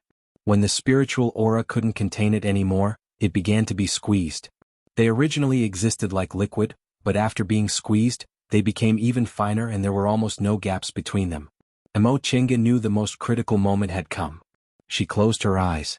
She had completely adapted to this kind of pain caused by the spiritual aura squeezing her dantian. But now she still had to see whether the process of the spiritual aura squeezing could proceed smoothly. She breathed steadily, opened her meridians and tightened her dantian. Sometimes, a container that was obviously full could always unexpectedly be stuffed with more things. Mo Chinga's dantian was like this right now. The spiritual aura was full, but it was still pouring in. The spiritual aura that was like liquid gradually became more and more viscous, almost glued together. Her dantian was expanding and so were her meridians. Mo Chinga had completely adapted to this kind of squeezing pain. Her body felt like it was being torn apart. If the spiritual aura was a bit more violent, her body would explode and she wouldn't have any limbs left. However, the power of the extreme clear pill was gentle, so the spiritual aura was slowly being compressed. The dew of immortality was also playing its role. The warm immortal liquid nourished her meridians and dantian, helping them to expand and repairing the damage they received during the process of expansion and compression. At this time, the benefits of the five spirits body cultivation in her meridians and dantian manifested. Mo Chinga wasn't like other people who had their meridians broken and failed at the last step due to a little carelessness. Her meridians were flexible. Although it was very painful to be squeezed, they still firmly wrapped around the spiritual aura. If there was any damage, the dew of immortality would repair it little by little. In front of such tough meridians, the spiritual aura could only retreat, so they squeezed each other and narrowed the distance between them. Finally, at the entrance of her sea of knowledge, where the massive aura of the origin was located, a small white granule appeared. It was only the size of a grain of rice, but it had an almost uncontrollable power. As soon as it appeared, all the spiritual aura madly rushed towards it, covering it bit by bit. The spiritual aura wrapped it layer by layer, almost turning it into a small ball of liquid. However, this wasn't enough. This grain of rice emitted a bright white light, and with an incomparably huge suction force, it swallowed all the spiritual aura. Although this grain of rice was very small, it was unknown how much spiritual aura it could contain. The spiritual aura in the form of liquid was squeezed in, but it only increased a little. Therefore, outside the virtual sky world, countless spiritual aura once again rushed in. Her meridians and dantian once again suffered incomparable pressure. This time there wasn't only the squeezing force of the spiritual aura, but also the suction force of the white granule. No, this white granule had now become a small ball the size of a thumb. This small ball was still expanding, swallowing the spiritual aura and expanding itself. This process lasted for a long time, maybe several months, maybe several years, but Mo Chinga firmly controlled herself and didn't collapse from the pain. As time passed, the speed at which this small ball absorbed spiritual aura became slower and slower. In the beginning it was crazy, but in the end it stabilized. As if it had eaten its fill, its originally faint white color turned into a bright light. Now it was already the size of a child's fist, emitting a bright and clean light. The process of absorbing spiritual aura stopped. The mass of aura of the origin, which had always been around this small ball, entangled it and firmly wrapped it. Therefore it turned into a light golden color. The gold core was formed. But this wasn't the end of core formation. The real test was coming. The moment the gold core was formed, Mo Chinga's consciousness was lost in the endless sea of knowledge. Outside the virtual sky world, in the main hall of Shangqing Palace on Clear Spring Peak, two people sat silently. Autumn passed and winter came. All the flowers were withered, but there was still the fragrance of white plums. The maids of Shangqing Palace cut several wintersweet branches and placed them in the hall, filling the hall with their delicate fragrance. "It's been 3 years?" Lord Dawish Jinghe murmured. His divine comprehension penetrated the pavilions and reached a certain place in the mountain, but he didn't feel anything abnormal except for the spiritual aura fluctuations of foundation-building cultivators. A wintersweet branch floated down. Qinshi reached out and caught it. The petals immediately fell from his fingers. She spent more than 2 years building her foundation, so it shouldn't be a problem for her to take several years to form her gold core. Lord Dawish Jinghe's gaze shifted, but he still smiled. "You're very confident about her. Are you sure she'll succeed in forming her gold core? Maybe she'll be trapped by her inner demon?" "No." Qinshi's gaze was calm and his face was expressionless. "She won't be trapped by her inner demon, she definitely won't. In fact, she wasn't like him. His cultivation life was too smooth, so once he faced difficulties he couldn't get up again. She, on the other hand, went through hardships and walked on dangerous paths. Once she faced difficulties she resolutely gave up."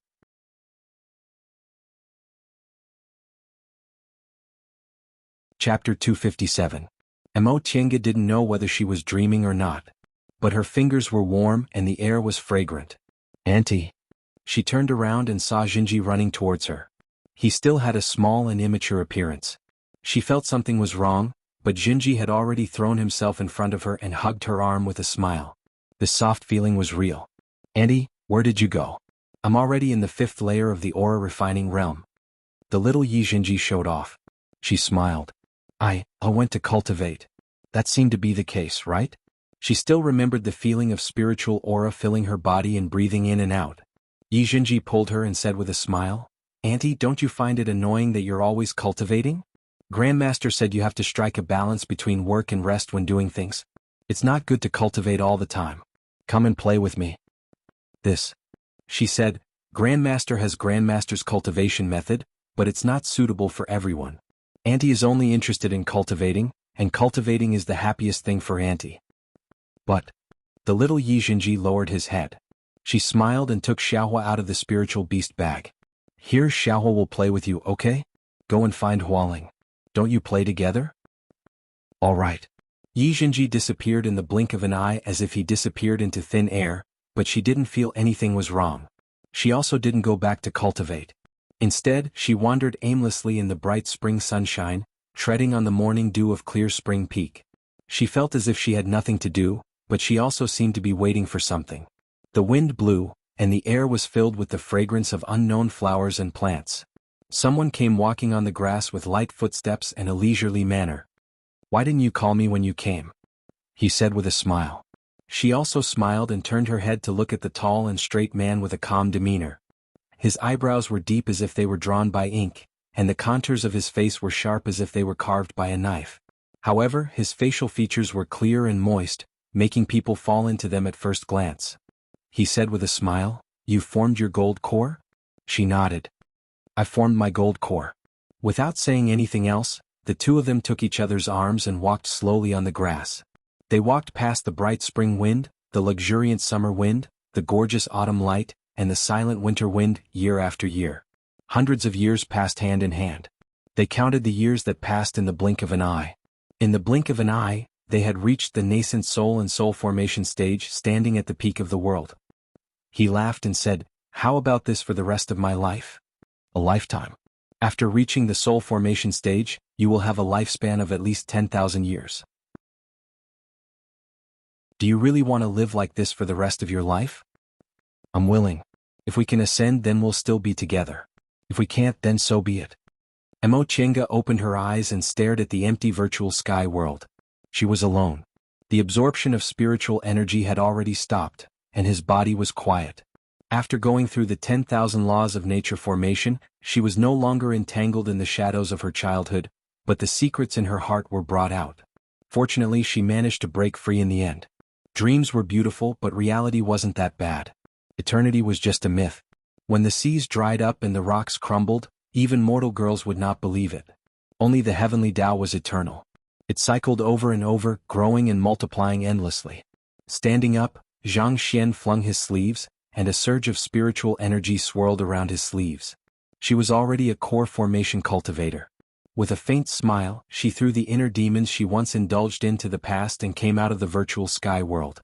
Just as she was about to make some tricks to create a celestial phenomenon similar to core formation to fool her, she heard a sudden clap of thunder in the sky. The sound of wind and thunder rumbled, clouds gathered, and spiritual light flashed. She stood up abruptly and spread his divine sense. With a happy and helpless expression, he muttered, "She succeeded in forming her gold core?" It was different from when she built her foundation. At that time, spiritual aura gathered, auspicious clouds loomed, and immortal aura lingered.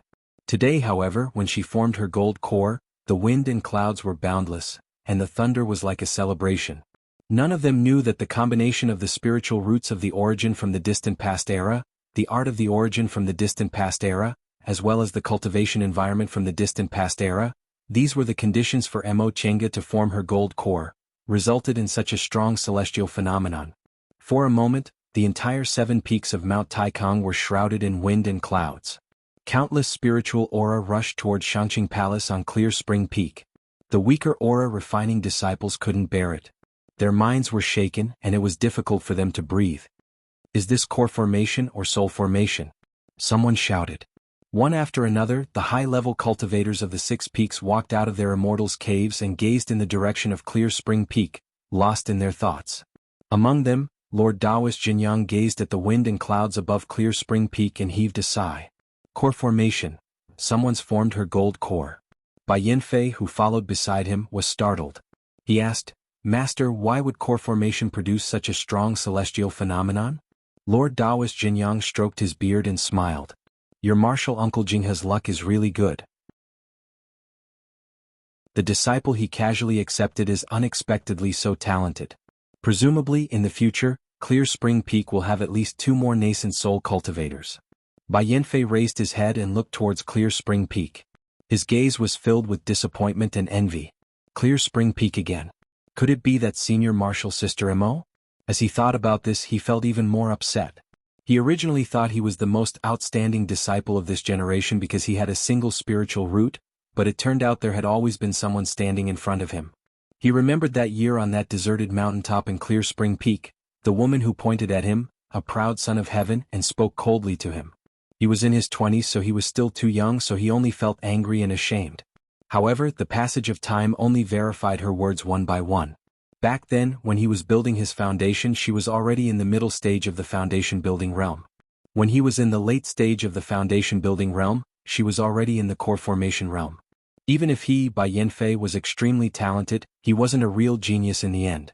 Master said Clear Spring Peak would have 2 more nascent soul cultivators, and one of them should be that Qin Shoujing.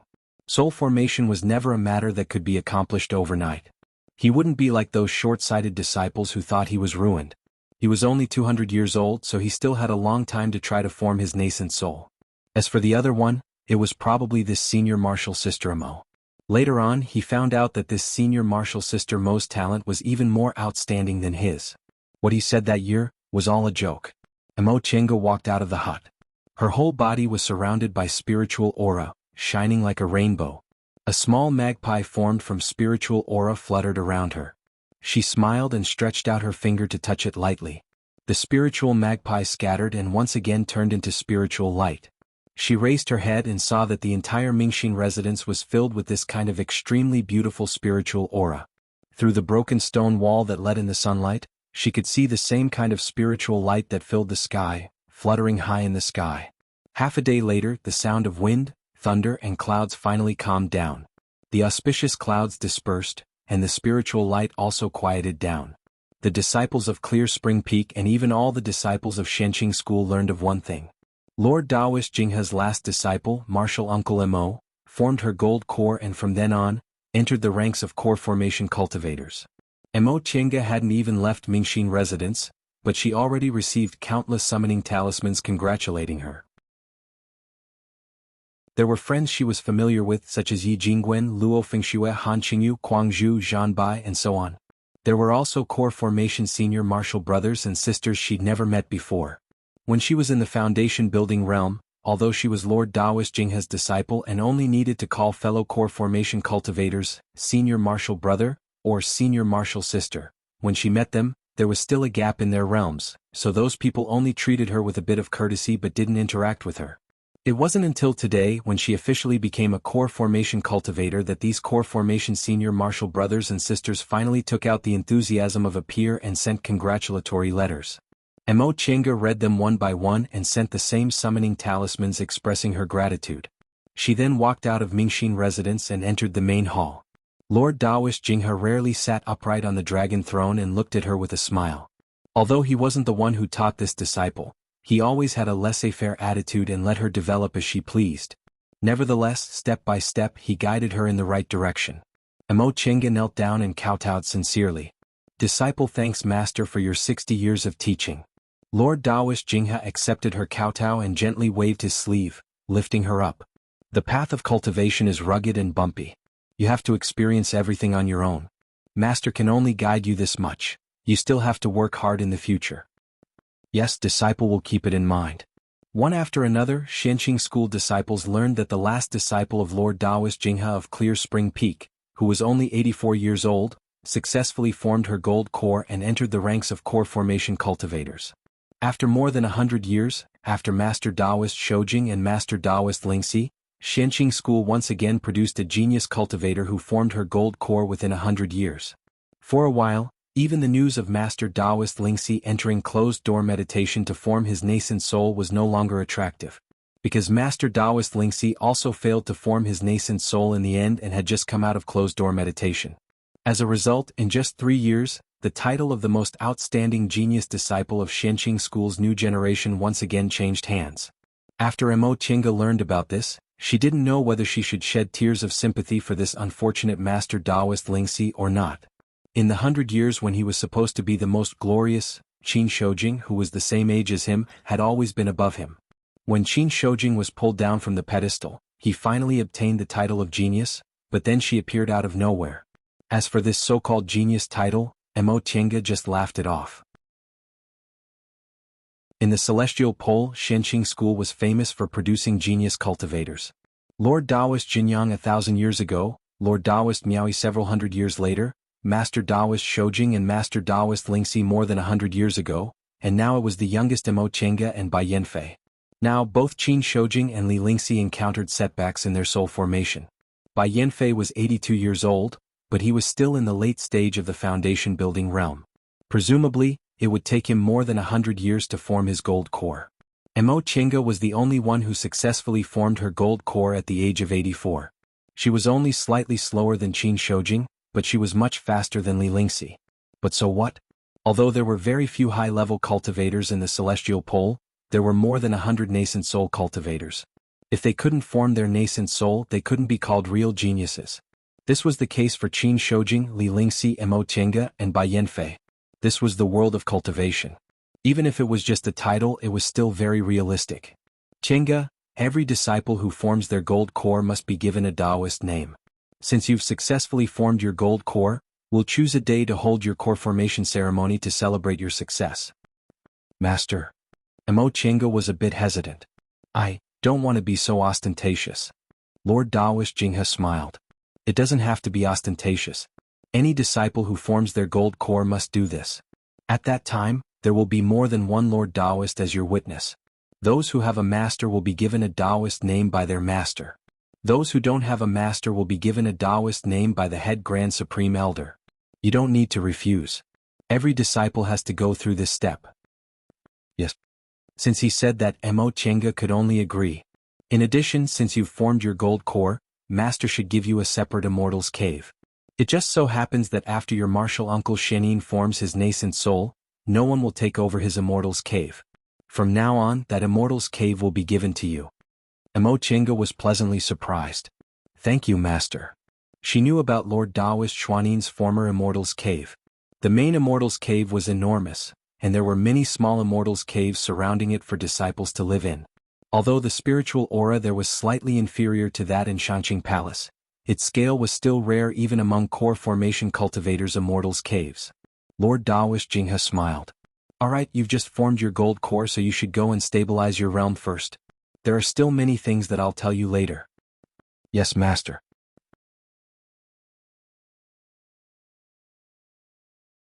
Chapter 258.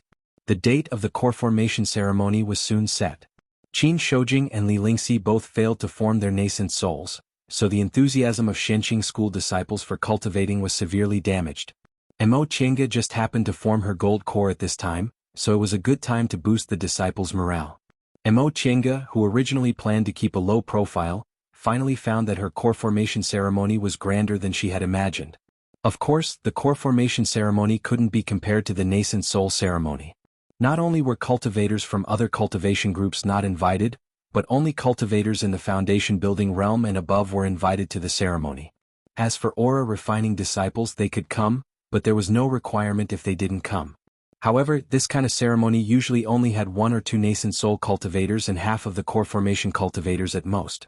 This time, however, all 5 nascent soul cultivators except for Lord Taoist Huayan, who was in closed door meditation, showed up. More than 40 core formation cultivators except for those who were traveling or in closed door meditation also showed up, so it naturally looked grand. The core formation ceremony had always been held by cultivators from one of the 6 peaks, so Mo Qianga's ceremony was naturally held on Clear Spring Peak. For this reason, the Stewards Hall of Clear Spring Peak chose the largest Ningxin Hall and decorated it with lanterns and streamers to make it grand. On that day, snowflakes drifted down from Clear Spring Peak in winter, filling the sky with flying snow as if it was another form of celebration. Mo Qianga had long changed into the new Taoist robe sent by the Stewards Hall. She wore a white robe, a light blue buttoned robe, and a blue and white robe with innate trigrams and taiji cloud patterns on the collar and sleeves. She also wore a hibiscus crown. She didn't need any extra decorations. She already looked like an immortal, dignified, and elegant. For some reason, after she formed her gold core, although her appearance was no different from before, she was obviously more elegant and beautiful than when she was in the aura refining or foundation building realm. When she asked, Lord Taoist Jinghe answered, "You cultivate the Sunu art of the origin, which partly comes from the art of Sunu. Doesn't the art of Sunu keep a woman young and beautify her appearance? I think it's because of this technique." Since she had formed her gold core, she didn't care about this. In any case, no matter how her appearance changed, it would be difficult for cultivators to think she was devastatingly beautiful. At most, they would praise her. By the time Mo Qianga arrived at Ningxin Hall, several hundred cultivators in the foundation building realm and above had already gathered inside the hall. Outside the hall, there were also countless aura-refining disciples braving the wind and snow to come and watch. With a smile on her face, she walked into Tranquil Heart Palace. The 4 nascent soul Tao Lords stood at the very front, while Sect Master Shen led dozens of core formation elders to their sides. Behind these elders were many foundation establishment disciples. The nascent soul Tao Lords were all delighted. For the sake of the nascent soul Tao Lords, the elders revealed smiles on their faces even though they did not think much about it. As for the foundation establishment cultivators behind them, they were both envious and jealous. Not long ago, Mo Qianga was just a foundation building cultivator like them. Now, however, she reached the sky in a single bound and became a high-level cultivator. This was only a core formation celebration, so there was no need for Lord Taoist Jinyang to personally preside over it. Sect Head Shen would be the one to do it. Upon seeing Mo Qianga coming in, School Head Shen led her to the front of the 3 Pure Ones patriarchs in the hall. He hinted for her to kneel, kowtow, and offer incense. Then he said loudly, Mo Qianga, a disciple of Xianqing School's Clear Spring Peak, has formed her gold core today and advanced into the core formation realm. According to Xianqing School's rules, she is now conferred the position of an elder. Sect Head Shen was also a core formation cultivator, so Mo Qianga didn't need to kneel to him. She only performed a Dao salute to show her respect. Then she took the identity tablet of an elder with both hands, as well as the first offering after she formed her gold core. After she accepted the identity tablet of an elder, Sect Head Shen smiled and said, "Junior Martial Sister Mo, from now on, you're an elder of Xianqing School. When there's nothing to do, you can enjoy the sect's offerings every year. When there's something to do, I hope you can protect Xianqing School's interests and reputation." "Yes, I'll obey Senior Martial Brother Sect Head's order." Sect Head Shen continued, "Since you've advanced into the core formation realm according to Xianqing School's rules, please grant me a Taoist name." Right after he finished speaking, someone immediately placed a praying mat in front of Lord Taoist Jinghe. Mo Qianga took a few steps forward and knelt on the praying mat. Lord Taoist Jinghe said with a solemn expression, "My disciple Qianga, you're extremely talented and intelligent. You also have a firm Tao heart and great wisdom. Now that you've formed your gold core, you mustn't be arrogant and complacent. You must know that you haven't reached the great Tao yet. In the future you must still work hard and mustn't slack off. Whenever a disciple made a realm breakthrough, they'd always be praised, but very few people would say the words, extremely talented.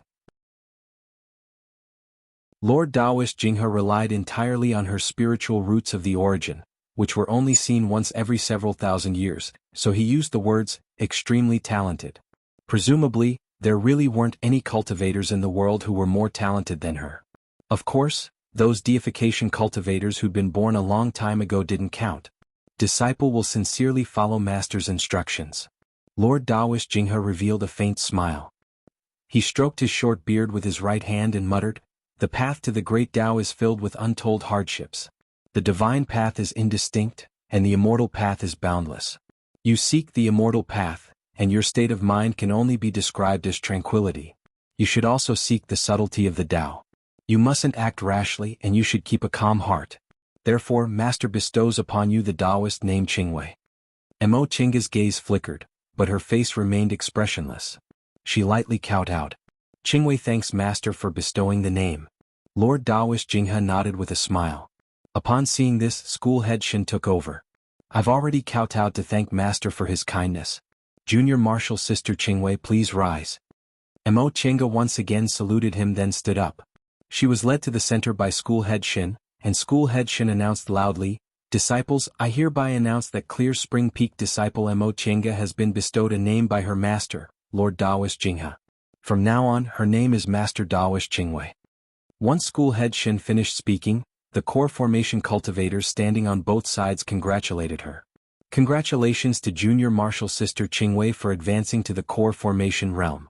Then all the foundation building disciples saluted her one after another. Disciple congratulates Martial Uncle Qingwei. Outside the hall, the voices of the aura refining disciples came from afar. Disciple congratulates Master Taoist Qingwei. Even though her mood was calm, Mo Chinga still felt a bit excited when she heard the loud and powerful congratulations. After holding the core formation ceremony and being bestowed a Taoist name by her master, she was now an elder of Shenqing School. Mo Chinga's eyes became slightly moist. She took her first step towards becoming a high-level cultivator, and she couldn't help but think of some people she lost in her 80-plus years of life. Her mother who raised her alone, her father whom she never met, her second uncle who sacrificed his life for her, and Tianxiao who was implicated by her. If they knew about this, they would definitely be very happy, right? She was now a core formation cultivator and an elder of Shenqing School, one of the best cultivation groups in the Celestial Pole. She no longer needed to hide from place to place and didn't need to tremble in fear. She could walk under the sun with her head held high. The core formation ceremony ended. In the wind and snow, the aura refining and foundation building disciples left one after another. The nascent soul cultivators also returned to their immortals' caves, leaving only the core formation cultivators to make friends with the new junior martial sister Qingwei. In the past, although this junior martial sister was Lord Taoist Jinghe's disciple, she was still a foundation building cultivator after all, so they didn't need to interact much. But things were different now. This junior martial sister successfully advanced to the core formation realm at such a young age. It was said that her talent was rarely seen in 1,000 years, and she also had a protective master like Lord Taoist Jinghe. Presumably her future was bright, so it wouldn't be wrong to interact more with her. Mo Chinga was trapped in the crowd and couldn't get away, so she could only cheer up and socialize with these senior martial brothers and sisters from the same sect. Who said cultivators should be detached from worldly affairs? They left the secular world, but they were still entangled with worldly affairs. On a mountaintop on Clear Spring Peak, a man stood in the wind and snow with his hands behind his back. He was silently gazing in the direction of Ningxin Hall. The flying snow fell on his black hair and seeped into his blue clothes and white robe, but he didn't move at all. Lord Taoist Jinghe landed behind him and walked towards him while stepping on the ground full of broken jade. Why didn't you go to the core formation ceremony? A snowflake fell and covered his eyelashes, but it soon melted, leaving him with a bone-chilling coldness. He moved his gaze and said in a hoarse voice, "What if I went?" Nothing. Lord Taoist Jinghe was in a very good mood. Ignoring Qinshi's gloomy mood, he walked to Qinshi's side and smiled. "Won't you also go when other people form their gold cores?" Qinshi didn't answer. He wasn't stupid. This master obviously came to tease him, so why should he answer and deliver himself to his master's doorstep? The two of them stood in the wind and snow for a while in silence. After a while, Qin suddenly said, "The path to the great Tao is filled with untold hardships. The divine path is indistinct, and the immortal path is boundless. It's subtle, mysterious, and unfathomable. You seek the immortal path, and your state of mind can only be described as tranquility. You should also seek the subtle Tao. You mustn't act rashly, and you should maintain tranquility with a calm heart. Therefore, Master bestowed upon you the Taoist name of Shoujing. Master, when you bestowed a Taoist name to your disciple, did you specifically choose to say these words?" Lord Taoist Jinghe laughed hollowly. "Hee, when you were young, didn't you participate in your senior martial brother Qingyuan's core formation ceremony?" That was a long time ago. He only vaguely remembered that his master didn't say these words at that time. Sure enough, even during a solemn core formation ceremony, this dirty old man couldn't help but play around. But what was the use of doing this? He was just like a child. What wasn't his would never be his. Qin shook his head. "From now on there's only Mo Qingwei, not Mo Tiange." His voice was flat, but it carried an indescribable sadness. Lord Taoist Jinghe couldn't help but cast a sidelong glance at him. "Brat. I'm really old, I don't understand anymore. Didn't I teach you that if you want something you should look for it, take it, or even rob it? As the saying goes, cultivating is fine as long as you don't go against your heart. Who told you to be so dilly-dallying and pestering? Since Qingge has formed her gold core, the distance between the two of you is already very close. Why do you still feel even more despair?" Qin chuckled. In the wind and snow, his laughter carried a chilliness that could freeze one's heart. "Master, why did she form her gold core? Because her heart doesn't care about anything and she doesn't even want anything." Lord Taoist Jinghe was stunned, but he seemed to understand a little. You mean, she doesn't care about you? What other explanation is there?" He was disheartened and lowered his head. "I'm trapped by my inner demon. I tried to form my nascent soul 3 times, but I couldn't make any progress. She, on the other hand, was unmoved and smoothly formed her gold core. You and I both know how difficult it is for cultivators who form their gold core for the first time and have never experienced inner demon, but she easily passed this hurdle." Lord Taoist Jinghe was speechless. For cultivators who formed their gold core for the first time and encountered inner demon for the first time, having a connection in their heart would be magnified infinitely. They would be intoxicated by it and wouldn't know how to get out. But Qingge, she couldn't have reached the realm of supreme indifference, could she? "Master, what should I do? If this goes on, I won't be able to form my nascent soul in 10 or 100 years even if my lifespan ends." Lord Taoist Jinghe felt he couldn't answer this question. This was the first time this child asked him what to do in such a confused tone. In the past 100 years he never needed other people's help. He walked on the path of seeking immortality and seeking Tao alone. He suddenly felt that meeting Qingge was really a disaster for him.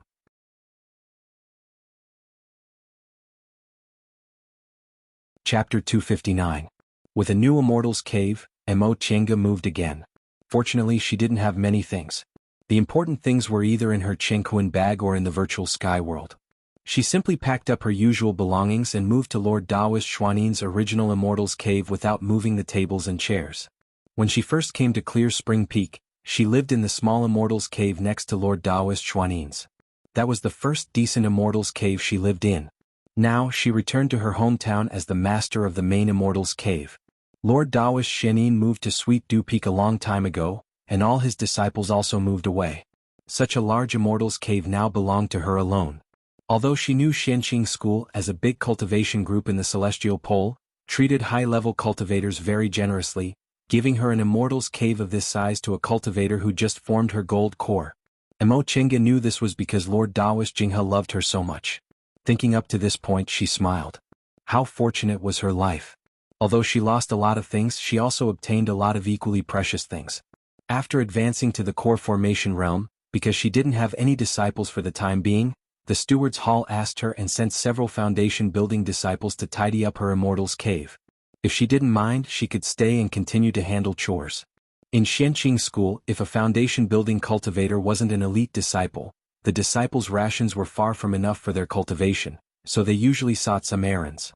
Even for elite disciples, if their master status wasn't high and they didn't receive many rewards, the disciples' rations wouldn't be enough for their cultivation.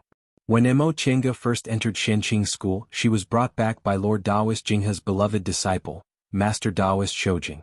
She was also accepted as his registered disciple and was taught by Master Daoist Xianin, so she never had to worry about spirit stones. But ordinary elite disciples weren't so lucky. Luo Fengxue had errands in the steward's hall and was favored by her master, so she had a lot of spirit stones.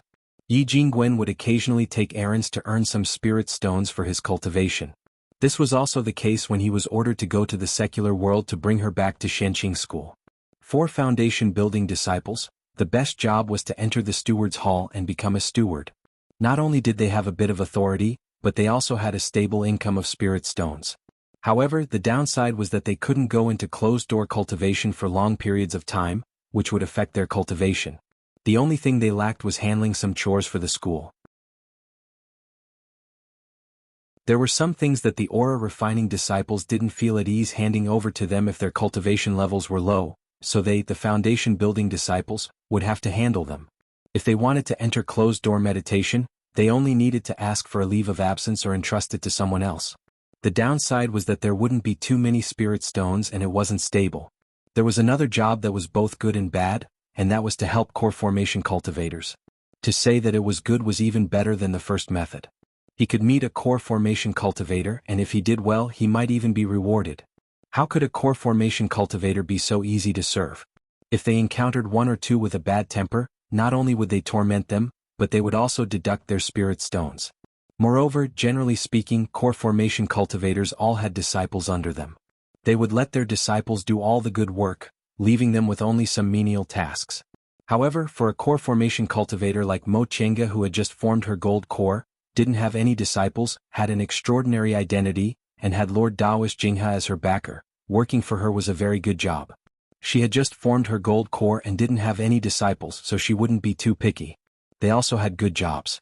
With a backer, they were confident and generous when it came to rewards. However, just like Martial Uncle Shoujing in the past, the current Martial Uncle Qingwei's Immortal's Cave wasn't that easy to enter. One had to have some connections in the steward's hall to be recommended. Mo Chenga looked at the cultivators recommended by the steward's hall. Sure enough, most of them were disciples of her senior martial brothers and sisters, and a small portion also had some connections which gave her a bit of a headache. She thought about it. Back then, senior martial brother Shoujing didn't seem to like other people entering his Immortal's Cave, so when he needed disciples to handle chores, he just picked a few from his senior martial brothers and sisters' disciples. However, she didn't have that kind of obsession with cleanliness. Although she also didn't like noise, her Immortal's Cave was very big, so it wouldn't be good if there was no one to manage it. It was just that it was really hard for her to handle so many people. She didn't know who had connections and whether it would matter if she refused them. Therefore, Mo Chenga sent a summoning talisman to ask Luo Fengxue. Luo Fengxue had seen this kind of thing a lot, so she should be able to give her some good advice. Before long, Luo Fengxue replied, "If you don't like it, just refuse. You don't have to worry about offending others. You're Grandmaster's official disciple now and you've advanced to the core formation realm, so the martial uncles won't blame you for this. If you're too lazy to deal with it, just list out the chores and hand them over to the steward's hall. The steward's hall will take good care of them for you." Mo Chenga suddenly saw the light. Right. Now that she formed her gold core, she wasn't only Lord Daoist Jinghe's disciple, but she was also an elder at Shenqing School. Why should she be afraid of offending others? Those senior martial brothers and sisters definitely wouldn't blame her for a few little disciples, and the steward's hall should also try to please her. If she told them something, they definitely wouldn't dare to neglect it. With a plan in mind, Mo Chenga listed out the chores she needed to deal with and handed them to the steward's hall steward. She told him which ones needed foundation-building disciples and which ones didn't need to be restricted by their cultivation levels. As for the selection of people and the cost of spirit stones, she left them all to the steward. She also told him that she didn't like being disturbed by others and that there should be as few people as possible. The steward accepted her orders and left. Sure enough, he handled everything properly. Mo Chenga was delighted and rewarded him with a lot of things. Coincidentally, she entered the 10,000 laws of nature formation before she formed her gold core and obtained a lot of spiritual plants. When she was in a coma, those spiritual plants were handed over by Yi Jinji. She was lucky, so the rewards for those spiritual plants were very generous. Later, when she woke up, she wanted to just leave them to Jinji, but Jinji firmly refused. He said he already had a share for his master's disciple and that his aunt was only in the foundation building realm, so she shouldn't take so many things from him.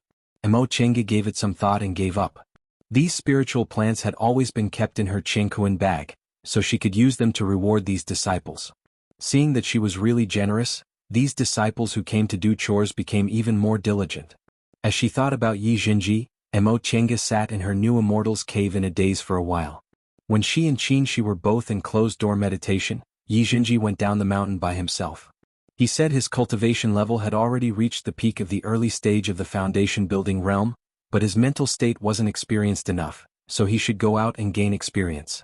In the end he still had a master now and Qin didn't object, so Mo Chenga didn't say anything and let him go. Besides, Jinji really didn't have enough experience, so it wouldn't be good to keep him by her side all the time. She thought about it.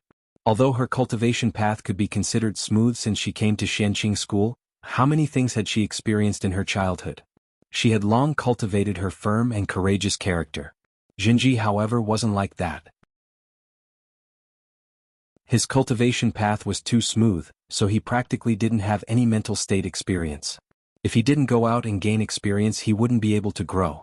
Later on, during her 16-year closed-door meditation, Jinji came back once. At that time she was still in closed-door meditation and Qin was also in closed-door meditation. Jinji stayed for 2 years before he left the mountain again. This time he still hadn't come back. After careful calculation he hadn't come back for 8 years. Mo Chenga couldn't help but feel a bit worried. There hadn't been any news from Jinji for 8 years. Did something happen to him?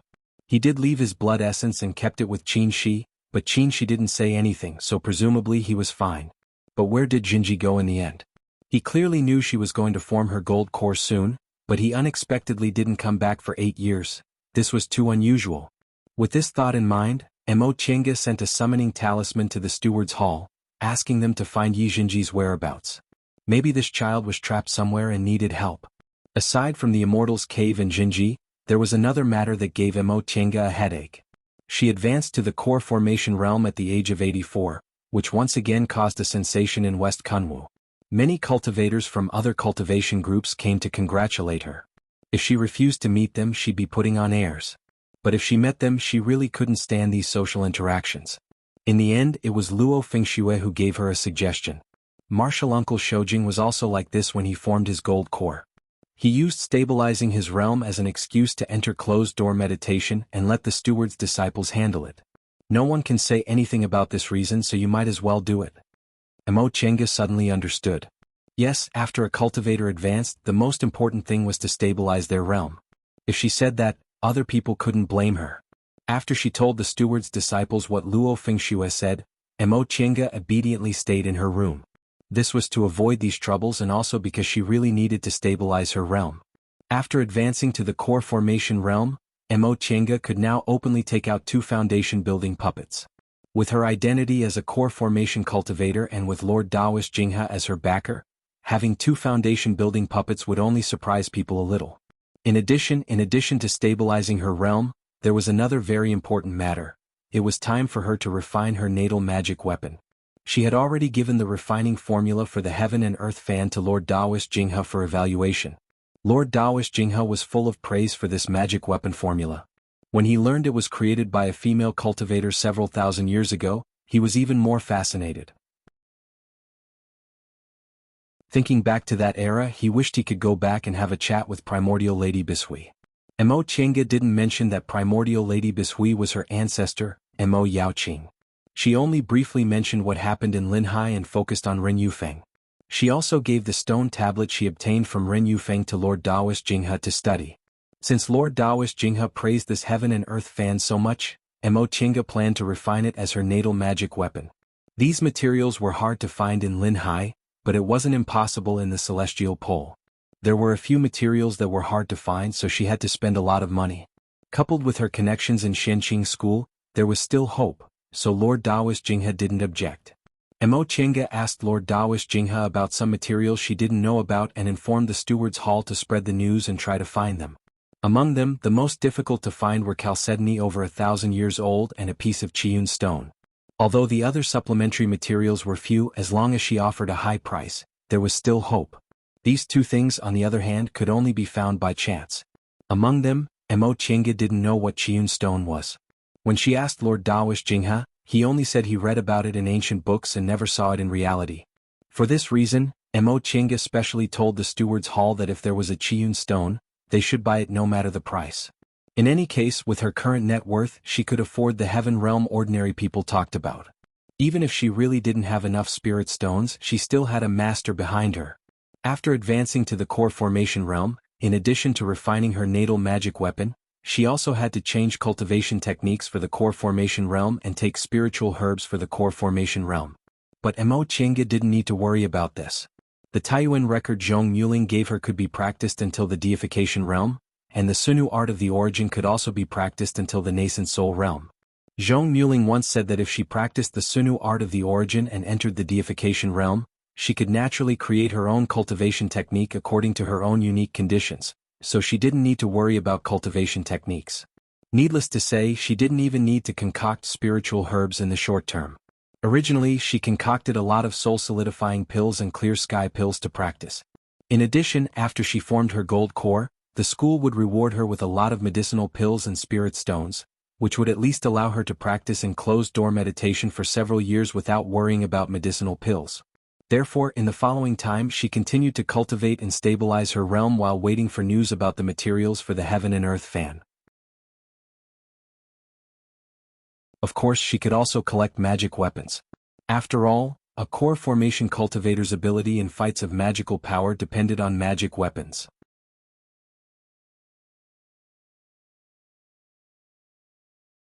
Chapter 260. As they cultivated and waited, a year passed slowly. Mo Qingwei's name was now well known in West Kunwu. She was the most talented cultivator in Shenqing School after Qin Shoujing. Her talents surpassed those with single spiritual roots and she had a great chance of advancing to the nascent soul realm. She definitely wasn't a fake genius like Qin Shoujing. Mo Qinga felt a bit bitter when she heard this news. Although she knew that person certainly didn't care about the title of genius, he was originally held in high regard. Now that he fell down like this, it was too cruel. Moreover, he failed to form his nascent soul 3 times before. Mo Chinga recalled the conversation they once had in Yunwu sect. At that time she was in a bad mood. The people she could talk to were all dead and scattered. In the end he was the only one left. That afternoon they drank some wine. In a daze she listened to him talk about some things. This memory was covered up by him using magic at that time. Now that she was also a core formation cultivator, this memory finally broke free and appeared in her mind. He said his aptitude wasn't the best, but he had never encountered a bottleneck in his cultivation. Maybe he was born to cultivate, so he didn't have any obsessions or attachments. In other words, he didn't have any superfluous feelings. Therefore, in this life he just wanted to walk on the path to immortality like this. That being the case, even if he failed to form his nascent soul 3 times, he wouldn't lose confidence, right? But why did Master say he was haunted by a demonic barrier? Mo Chinga didn't think too much about things she couldn't figure out. Although she wasn't a decisive person, she wouldn't keep dwelling on things she'd already figured out. A year passed. Her cultivation level was almost stable, so she started to prepare magic weapons. Once she formed her gold core, she had to give up most of the fighting methods in the foundation building realm. In the core formation realm, she could develop the true power of magic weapons, so fights between core formation cultivators were actually fights between magic weapons. She had a few magic tools on her that needed to be replaced, so she encountered a major problem. Her magic weapons were only defensive or auxiliary magic weapons. Her attacks depended entirely on magic weapons, but she didn't have any offensive magic weapons right now. This problem made Mo Chinga hesitate for a few days. If she bought them, she definitely wouldn't be able to refine them herself. If she refined them, it would be too troublesome. In the end, it was Lord Dawish Jingha who inadvertently asked about it and bestowed her with several magic weapons that finally solved this problem. Ever since she became his disciple in the aura refining realm, Lord Dawish Jingha had never bestowed her with magic weapons or magic tools. He always said the treasures she possessed were too extravagant for a foundation-building cultivator, so there was simply no need to give her anything else. Mo Chinga also felt that she didn't lack anything, so she didn't ask for anything. However, there was a world of difference between core formation and foundation building. As a core formation cultivator, the treasures she had were completely insufficient. Lord Dawish Jingha finally made his move, and because of this he even said complacently that in the end she still couldn't leave him, her master. Look, no matter how many fortuitous encounters she had, she still wanted him to bestow her with treasures. Mo Chenga resisted the urge to roll her eyes at him, but when she thought about it, she felt it was funny. Speaking of which, this master had always treated her extremely well. He had never been stingy with what he had given her, but he had never been able to make her feel grateful. He would rather give her things like this and let her say a few words. However, this was also his valuable point. He didn't treat his disciples with a benevolent attitude, and when he bestowed treasures, he also didn't ask for gratitude. In any case, the magic weapons Lord Daoist Jinghe gave her could be considered to have solved her urgent problem. Among them there was a sword, a square seal and a jade bottle. All of them were offensive magic weapons. The sword belonged to metal, the square seal belonged to earth, and the jade bottle belonged to water. Although they were all things Lord Daoist Jinghe didn't need, they were all high grade. Mo Chenga sighed inwardly. In the end, she benefited a lot from her master. As a cultivator from a cultivation group, she had a much easier time compared to individual cultivators. Otherwise, she didn't know how many spirit stones and energy she would have to spend to refine magic weapons. Back then, she had an elder-like second uncle, but it was already very difficult for her to earn spirit stones for her cultivation. If she was alone, how could she possibly concentrate on cultivating like she was now? After a while, when Mo Chenga had refined several magic weapons to the point where they could be used, she heard a piece of big news. Master. Upon hearing the news, Mo Chenga immediately rushed back to Shanqing Palace. Once she stepped into the main hall, she was stunned. Qin was also in the hall. He was currently sitting in the seat she usually sat on, drinking tea with his eyes lowered. When he heard her voice, he didn't even raise his head to look at her. Mo Chenga quickly reacted. She first greeted Lord Daoist Jinghe, then greeted him. Senior Marshal Brother Shoujing. Qin she held the teacup and only responded softly. He still didn't look at her, as if he was only drinking tea. With their qualifications and cultivation levels, it wasn't rude of him to act like this. Not to mention that his cultivation level was much higher than Mo Chenga's. Just based on their seniority in the school, he was worthy of her greeting since he entered the school many years earlier. However, his attitude made Mo Chenga feel a bit embarrassed. It seemed he really didn't like seeing her. This embarrassment flashed past her heart. Mo Chenga turned around and asked, Master, is that thing true? Lord Daoist Jinghe seemed to not see the awkwardness between the two of them. He was holding a jade slip and reading something. Upon hearing her question, he put down the jade slip and said, Of course it's true. Is Master joking with you? Upon hearing his affirmation, Mo Chenga was both happy and anxious, but she was also a bit nervous. Master, what's the situation now? Lord Daoist Jinghe looked at her, then at Qin Shi. He said, I called you here because I knew you must be very concerned about this matter. This happened about a month ago. I also have several friends in Tiandao sect. After they discovered the abnormality, they wanted to look for treasures, so they came to invite me. Tiandao sect. In that case, the news should be correct. Lord Daoist Jinghe smiled and his eyes lit up. Those old guys probably don't have the guts to deceive us nascent soul cultivators. Even if Tiandao sect is the #1 cultivation group in the celestial pole, our Shenqing school isn't easy to bully. Besides, they didn't only inform us, but they also informed many other nascent soul cultivators. Several of my other friends all received the news. Master. Qin Shi finally put down the teacup in his hand and looked at Lord Daoist Jinghe. Since it's most likely true, do you plan to go? Of course, Lord Daoist Jinghe said. Lord Daoist Jinghe said, when you went to Demonic Mountain that year, I didn't go with you because I happened to reach a crucial moment in my cultivation, but those old geezers took the lead. Now that Demonic Mountain is open, how could I not go? Qin Shi wasn't surprised at all. Master, what other news did you get? Tell me all at once. Lord Daoist Jinghe threw the jade slip in his hand to him. Take a look yourselves. Qin Shi took the jade slip and looked at it for a while with a profound gaze. He then threw the jade slip to Mo Chenga and picked up the teacup again, lost in thought. Mo Chenga took the jade slip and couldn't wait to read it.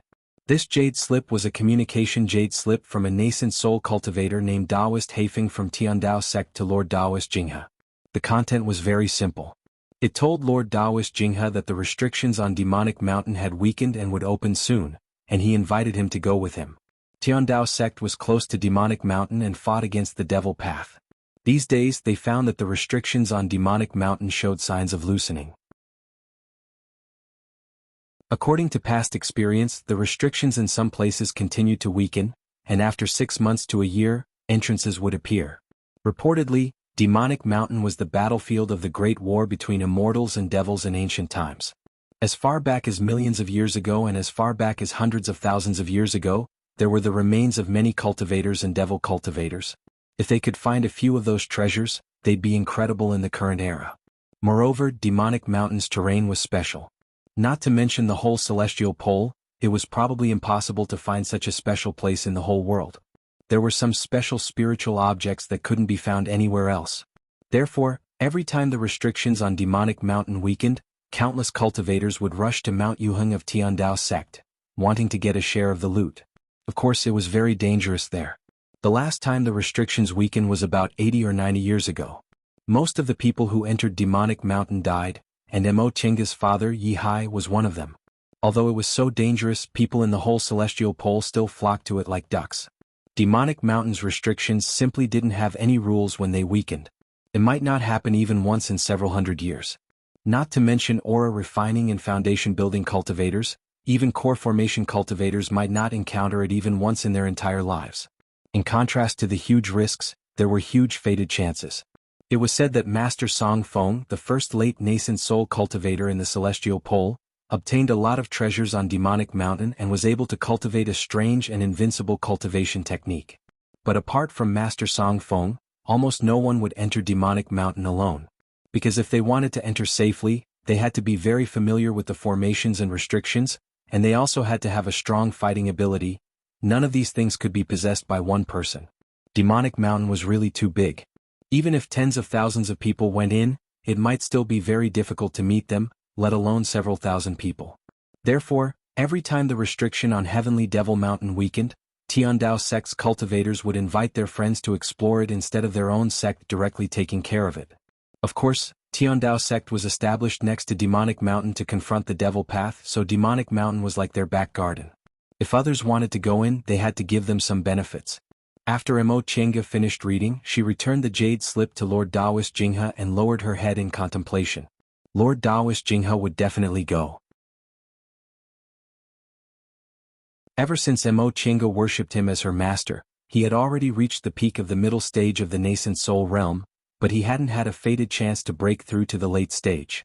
Now was a good opportunity. Besides, he liked taking risks. Qingxi also had to go. After failing to form his nascent soul 3 times, he urgently needed a fated chance to break through. Back then he was only a little over 100 years old, but he was already in the middle stage of the core formation realm. He was at the height of his success, but he still took the risk to enter Demonic Mountain. How could he let go of this opportunity now? But Mo Chenga herself was a bit hesitant. In terms of cultivation level, although she was already in the core formation realm and took the first step to become a high-level cultivator, it was only the first step. She hadn't even refined her natal magic weapon yet, and as a core formation cultivator, her fighting ability wasn't enough. In addition, she was still young and had the virtual sky world as her backing, so she didn't need to look for any fated chances at all. As long as she cultivated slowly, it wasn't impossible for her to reach the nascent soul realm. But regardless of fated chances, Demonic Mountain had a reason to attract her. Her father was buried on Demonic Mountain. When she was in the aura refining realm, she thought she would find a chance to go to Demonic Mountain after she formed her gold core and bring her father's remains back. Now she finally had such an opportunity. If she let it go, she didn't know how many years it would be before Demonic Mountain opened again.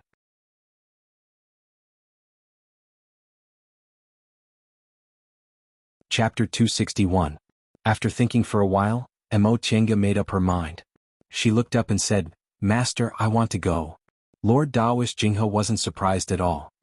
He nodded and said, "I won't stop you if you want to go, but you must prepare well in advance." This was exactly what Mo Chenga was worried about. She said, "Master, I haven't refined my natal magic weapon and just advanced, so my fighting ability is a bit weak. What should I do?" Lord Daoist Jinghe pointed at Qin Shi and said, "Then you should go with your senior martial brother. You can take care of him." Mo Chenga was stunned. "Master, aren't you going too?" Before Lord Daoist Jinghe could answer, Qin Shi said, "Master is a nascent soul cultivator and he's invited by a group of friends, so he naturally has to go with them. It's inconvenient to take us with him." Over the years, Mo Chenga had long learned which places could and couldn't go. Nascent soul cultivators like them naturally went to places with more treasures and more dangers. Mo Chenga understood and asked, Apart from Senior Martial Brother Shoujing? Are there any other Senior Martial brothers and sisters going with him? Lord Dawish Jing has said, Demonic Mountain is full of danger. Even if everyone wants to go, the school can't let everyone go. Besides, for us cultivators, if our cultivation goes smoothly, we really don't need to go to such a dangerous place to look for fated chances. He glanced at her and said, If I didn't know about your relationship with Demonic Mountain, I wouldn't have allowed you to go. Seeing Mo Chenga lowering her head, Lord Dawish Jingha said angrily, Why do you look so wronged? Do you want a bunch of people to go with you? No. Mo Chenga looked up blankly. I'm just thinking about what to do. Master, you're thinking too much. Lord Dawish Jingha stared at her for a while and said, This time only your martial uncle Huayan and I will go with the nascent soul cultivators. As for the core formation cultivators, there will be a few, but your senior martial brother likes peace. He won't be happy if there are too many people. You should ask him what to do. Mo Chenga was stunned and couldn't help but look at Qin Shi. He was still looking down at the teacup in his hand as if he hadn't heard anything. She hesitated for a moment and finally asked, Master, then, will I implicate Senior Brother Shoujing? Since she had just formed her gold core, she didn't have a natal magic weapon, so it was inevitable that she would be a bit weaker in fights of magical power. If he traveled with her, she would definitely drag him down. It's nothing. It was Qin Shi who answered. He still didn't look at her, and his tone was also very flat. I have my own ideas about who to travel with. You don't need to worry about this. Mo Chenga originally had some sympathy for him, but after hearing what he said, she couldn't help but feel a hint of anger in her heart. He acted so arbitrarily that he didn't even consider her as a companion at all. In her heart, she was clear that her cultivation and ability were still far from the senior brothers, but his attitude was clearly because her master had entrusted her with this task, so he was protecting her. She did not like the feeling of relying on others. Mo Chenga's expression was very unsightly. Qin Shi didn't see it, but Lord Dawish Jingha did. He glared at Qin Shi fiercely, then said to Mo Chenga, Chenga, Master has already discussed this matter with your senior brother, and we also have an idea. You can rest assured. Lord Dawish Jingha's words had the intention of shifting the blame onto her, so Mo Chenga didn't have much to say for the sake of her master. She just said, Since Master and senior martial brother have already thought about it, I won't meddle too much in this matter. Lord Dawish Jingha heaved a sigh of relief upon seeing her acting so obediently. He took out several jade slips and a map from his robe and handed them to her. Since you've decided to go, you should familiarize yourself with Demonic Mountain. I spent a lot of money to get this map from Tiandao sect, so take a good look. These are the records of many great cultivators throughout the ages, so you can refer to them. Go back first and take a look. If there's anything else, Master will send someone to tell you. Yes. These things couldn't be bought outside even with spirit stones. Mo Chenga knew this, so she didn't want to embarrass her master. Then disciple will take her leave first. As soon as Mo Chenga left, Lord Dawish Jingha frowned. He threw the book in his hand and shouted at Qin Shi, Brat, do you want to anger me to death? Look at your attitude. Me what? Qin Shi finally looked up and stared at Lord Dawish Jingha, not understanding what had happened. Lord Dawish Jingha was panting with rage. I also didn't understand what was going on, but based on your attitude just now, I finally understand. Seeing that Qin Shi didn't look the slightest bit upset, he became even more annoyed and shouted, What did you say just now? What do you mean you have your own plan and she doesn't need to worry? Qin Shi looked puzzled. He said, That's how it is. I've already thought about what to do, and it has nothing to do with her now. You, Lord Dawish Jingha pointed at Qin Shi's nose. He was furious and paced back and forth. You stinky brat. Damn brat. Slow brat.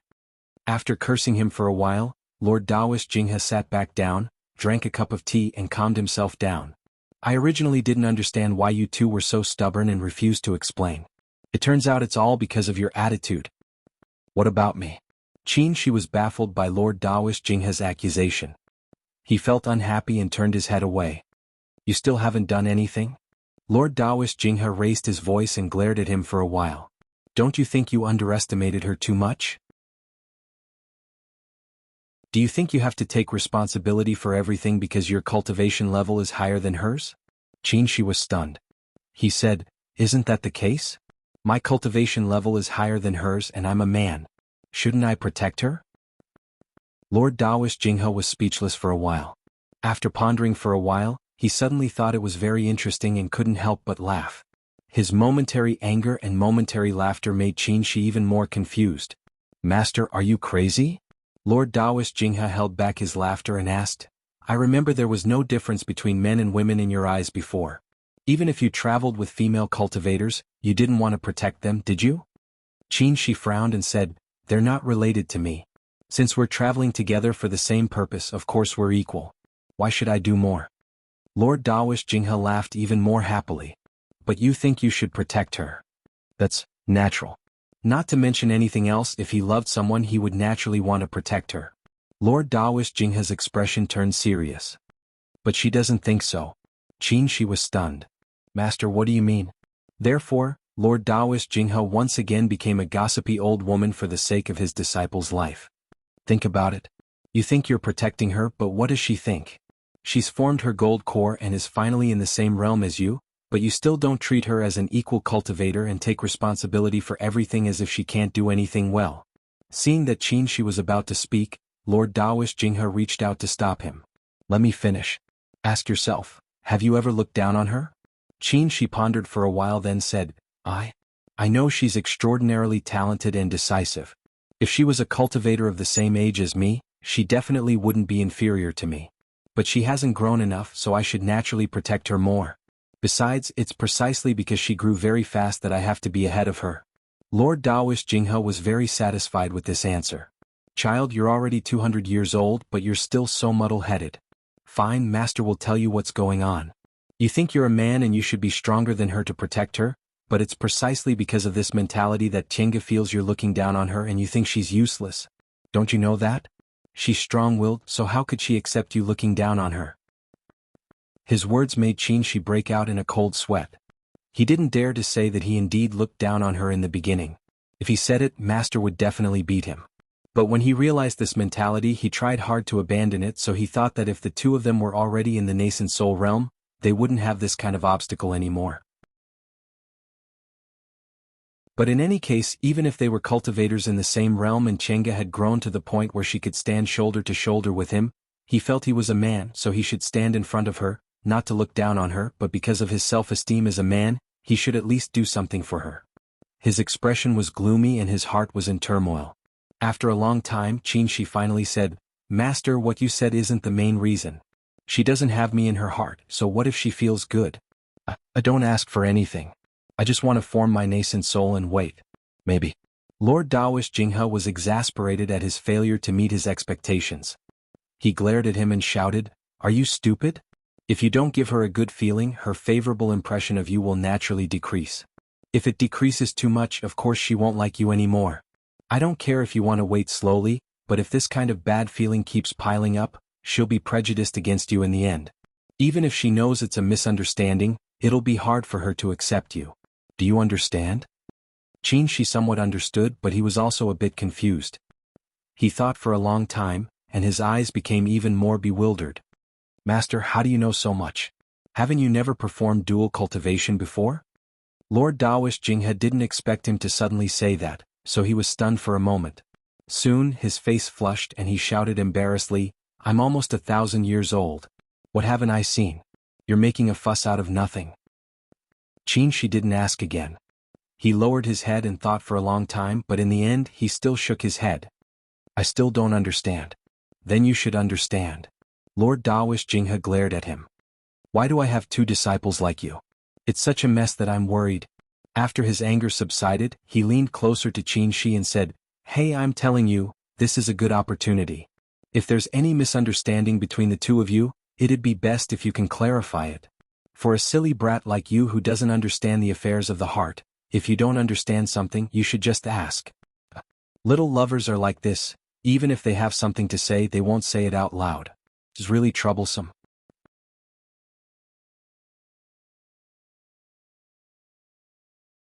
Chapter 262. Since she decided to go to Demonic Mountain, Mo Tiange immediately began to prepare for the trip. She just formed her gold core, so she didn't have many things a core formation cultivator should have. Fortunately, her master rewarded her, so she didn't have to be too shabby. Magic weapons were slightly refined. Even if they weren't as powerful as other core formation cultivators' natal magic weapons, they could at least put up a fight. She also had some magic weapons and talismans which could be used in emergencies. Finally, there was the soul refining art. Because she wasn't afraid of chi deviation, her cultivation speed was very fast.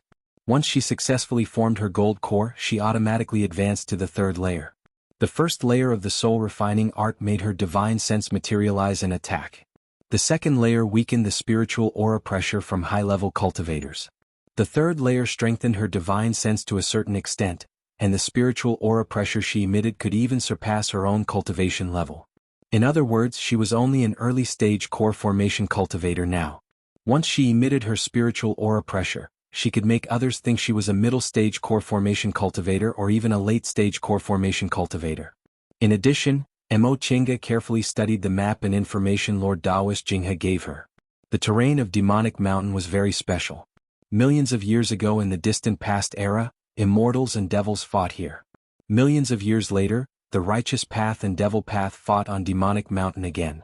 Until the end of the Middle Ages era, Devil Path cultivators still had several conflicts with Righteous Path cultivators. In the past several million years, Demonic Mountain had experienced the baptism of countless wars, leaving behind countless restrictions and turbulent spiritual might. Countless treasure seekers had entered and lost their lives here. Even now, there were countless treasures here and corpses were everywhere. Opportunities and dangers existed side by side. After tens of thousands of years of exploration, the deceased seniors left behind precious maps and treasure hunting experiences for the cultivators of today. She memorized the places that people with different cultivation levels could go to, the places that were best not to go, and what kind of dangers there were. Mo Chinga memorized everything by heart. Thinking of Qin Shi's attitude, she couldn't help but feel a bit indignant. She knew her strength was far from this senior martial brother Shoujing's, but his attitude showed that he didn't take her seriously at all. She took a deep breath and calmed herself down. Although she still wanted to fight back, she couldn't be too stubborn about it. Otherwise, it would easily give rise to anger, which would be detrimental to her cultivation. A month passed quickly. Qin Shi sent her a message telling her it was time to go. His tone was much softer than that day, and he carefully told her many things to pay attention to and what she should prepare. Mo Chinga held the summoning talisman in her hand and lightly flicked it, burning the talisman completely. She did as he said and brought everything she needed to prepare, then met up with him at the appointed time. As for Lord Daoist Jinghe, he had already said that he would go with Lord Daoist Huayan and let them do as they pleased. When the day arrived, Mo Chinga informed Lord Daoist Jinghe and went to the location of Qin Shi's Immortal's Cave. His Immortal's Cave couldn't be considered small, but it was the most secretive one among the several core formation cultivators on Clear Spring Peak. If someone didn't know better, they would think it was just an uninhabited mountaintop.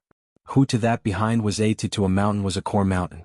Who would thought there would be a core formation cultivators behind a formation? Cave was not to expect. Formation, core formation, formation. Even Mo Chinga herself didn't expect it, which was why she did that embarrassing thing back then. She actually got entangled with by Yanfei in front of his Immortal's Cave, which was really humiliating. Once again she landed on the mountain. She flicked her sleeve and a stream of spiritual aura knocked on the rock wall, making a dull sound. Before long the rock wall quietly opened and Qin Shi walked out. He saw Mo Chinga and said, "Let's go." Mo Chinga was stunned. Senior Martial Brother Shoujing, are we the only ones? Qin Shi flicked his sleeve and a white cloud appeared under his feet. I've made an appointment with someone to go to Kuanzhong City. Kuanzhong City was a city in central Kunwu. It didn't belong to any cultivation group. Although it wasn't big, it was an important symbol of central Kunwu. Mo Chinga hesitated. Aren't we going with our fellow senior martial brothers and sisters? Qin Shi said, they have their own friends. Although we're from the same sect, it's better to go with someone who has the same thought. Upon hearing what he said, Mo Chinga didn't say anything else. She also flew up, but Qin Shi said, get on my flying cloud.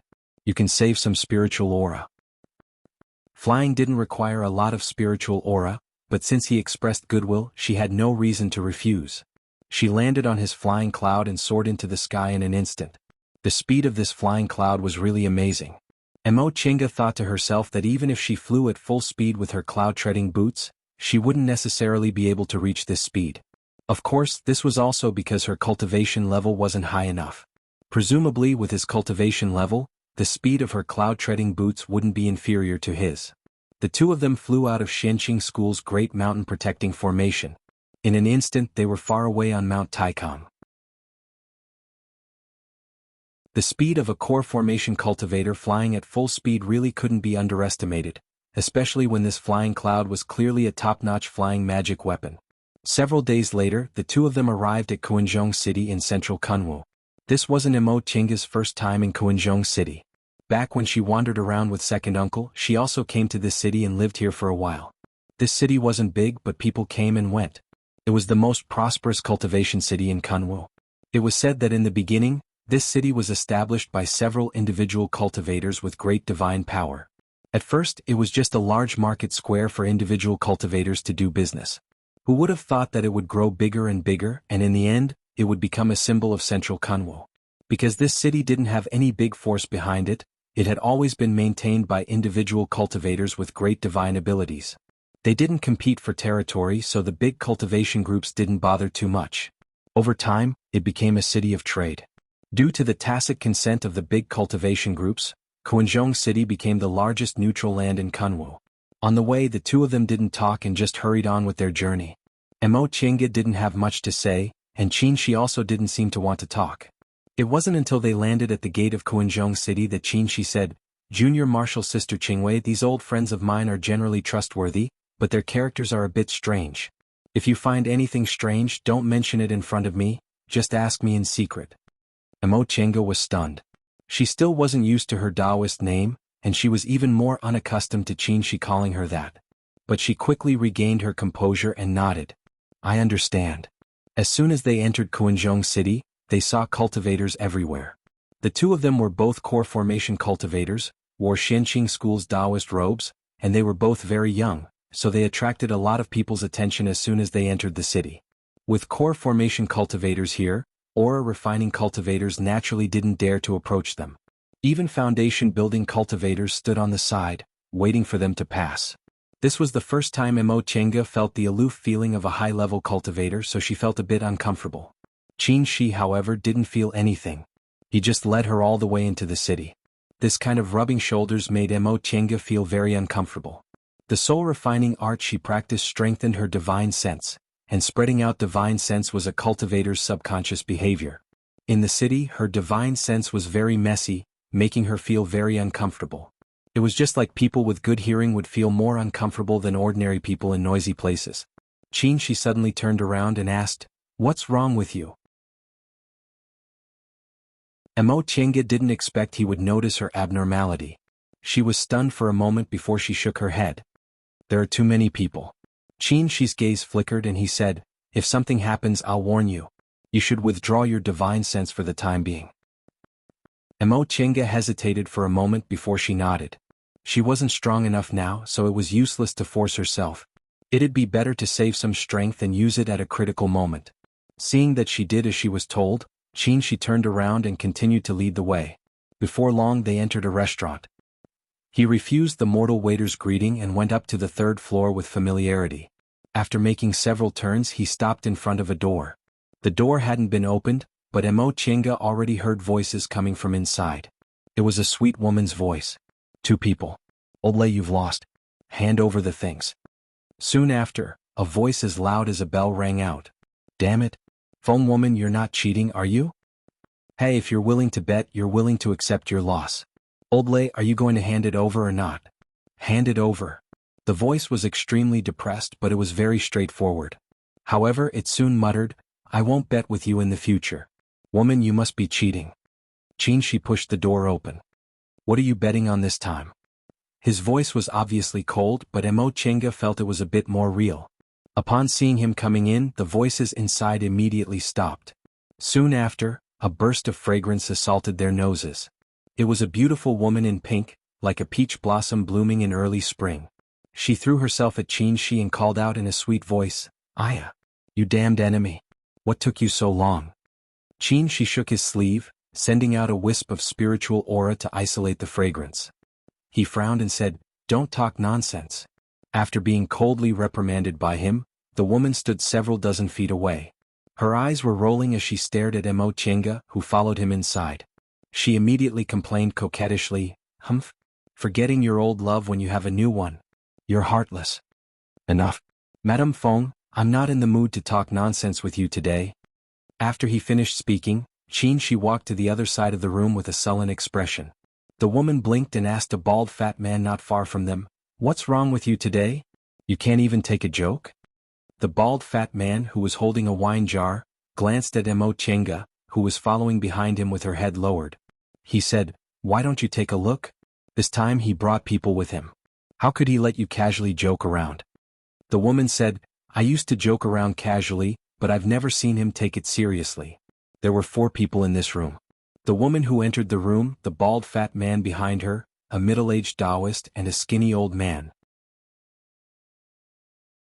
The middle-aged Taoist was in the late stage of the core formation realm, while the other 3 were in the middle stage. If these were her teammates on this trip, then her cultivation level was the lowest. Mo Chenga thought for a while, then watched Shi walk forward and greet the middle-aged Taoist and the skinny old man. "Fellow Taoist Kumu, fellow Taoist Tong, I trust you've been well since we last met?" The 2 of them had already seen him, so they stood up and greeted him back. The middle-aged Taoist stroked his beard and said with a smile, "Fellow Taoist Shoujing, it's been 80 years since we last met, but your cultivation level has already surpassed ours." Although the skinny old man's expression was stiff, there was a hint of a smile in his eyes as he looked at him. A faint smile appeared on Shi's face. "Fellow Taoist Kumu, you're joking with me. I failed to form my nascent soul 3 times, and now I'm the laughingstock of Kunwu. I've lost a lot of face." You're tuning in to the Han Li's Wuxia Adventures YouTube channel. We're so grateful for your support, and don't forget to subscribe to join us on this incredible journey through captivating stories. Your generosity through donations truly makes a world of difference, as it's the primary source of revenue that allows me to expand and enhance this channel for you. Thank you from the bottom of my heart for being a part of this adventure.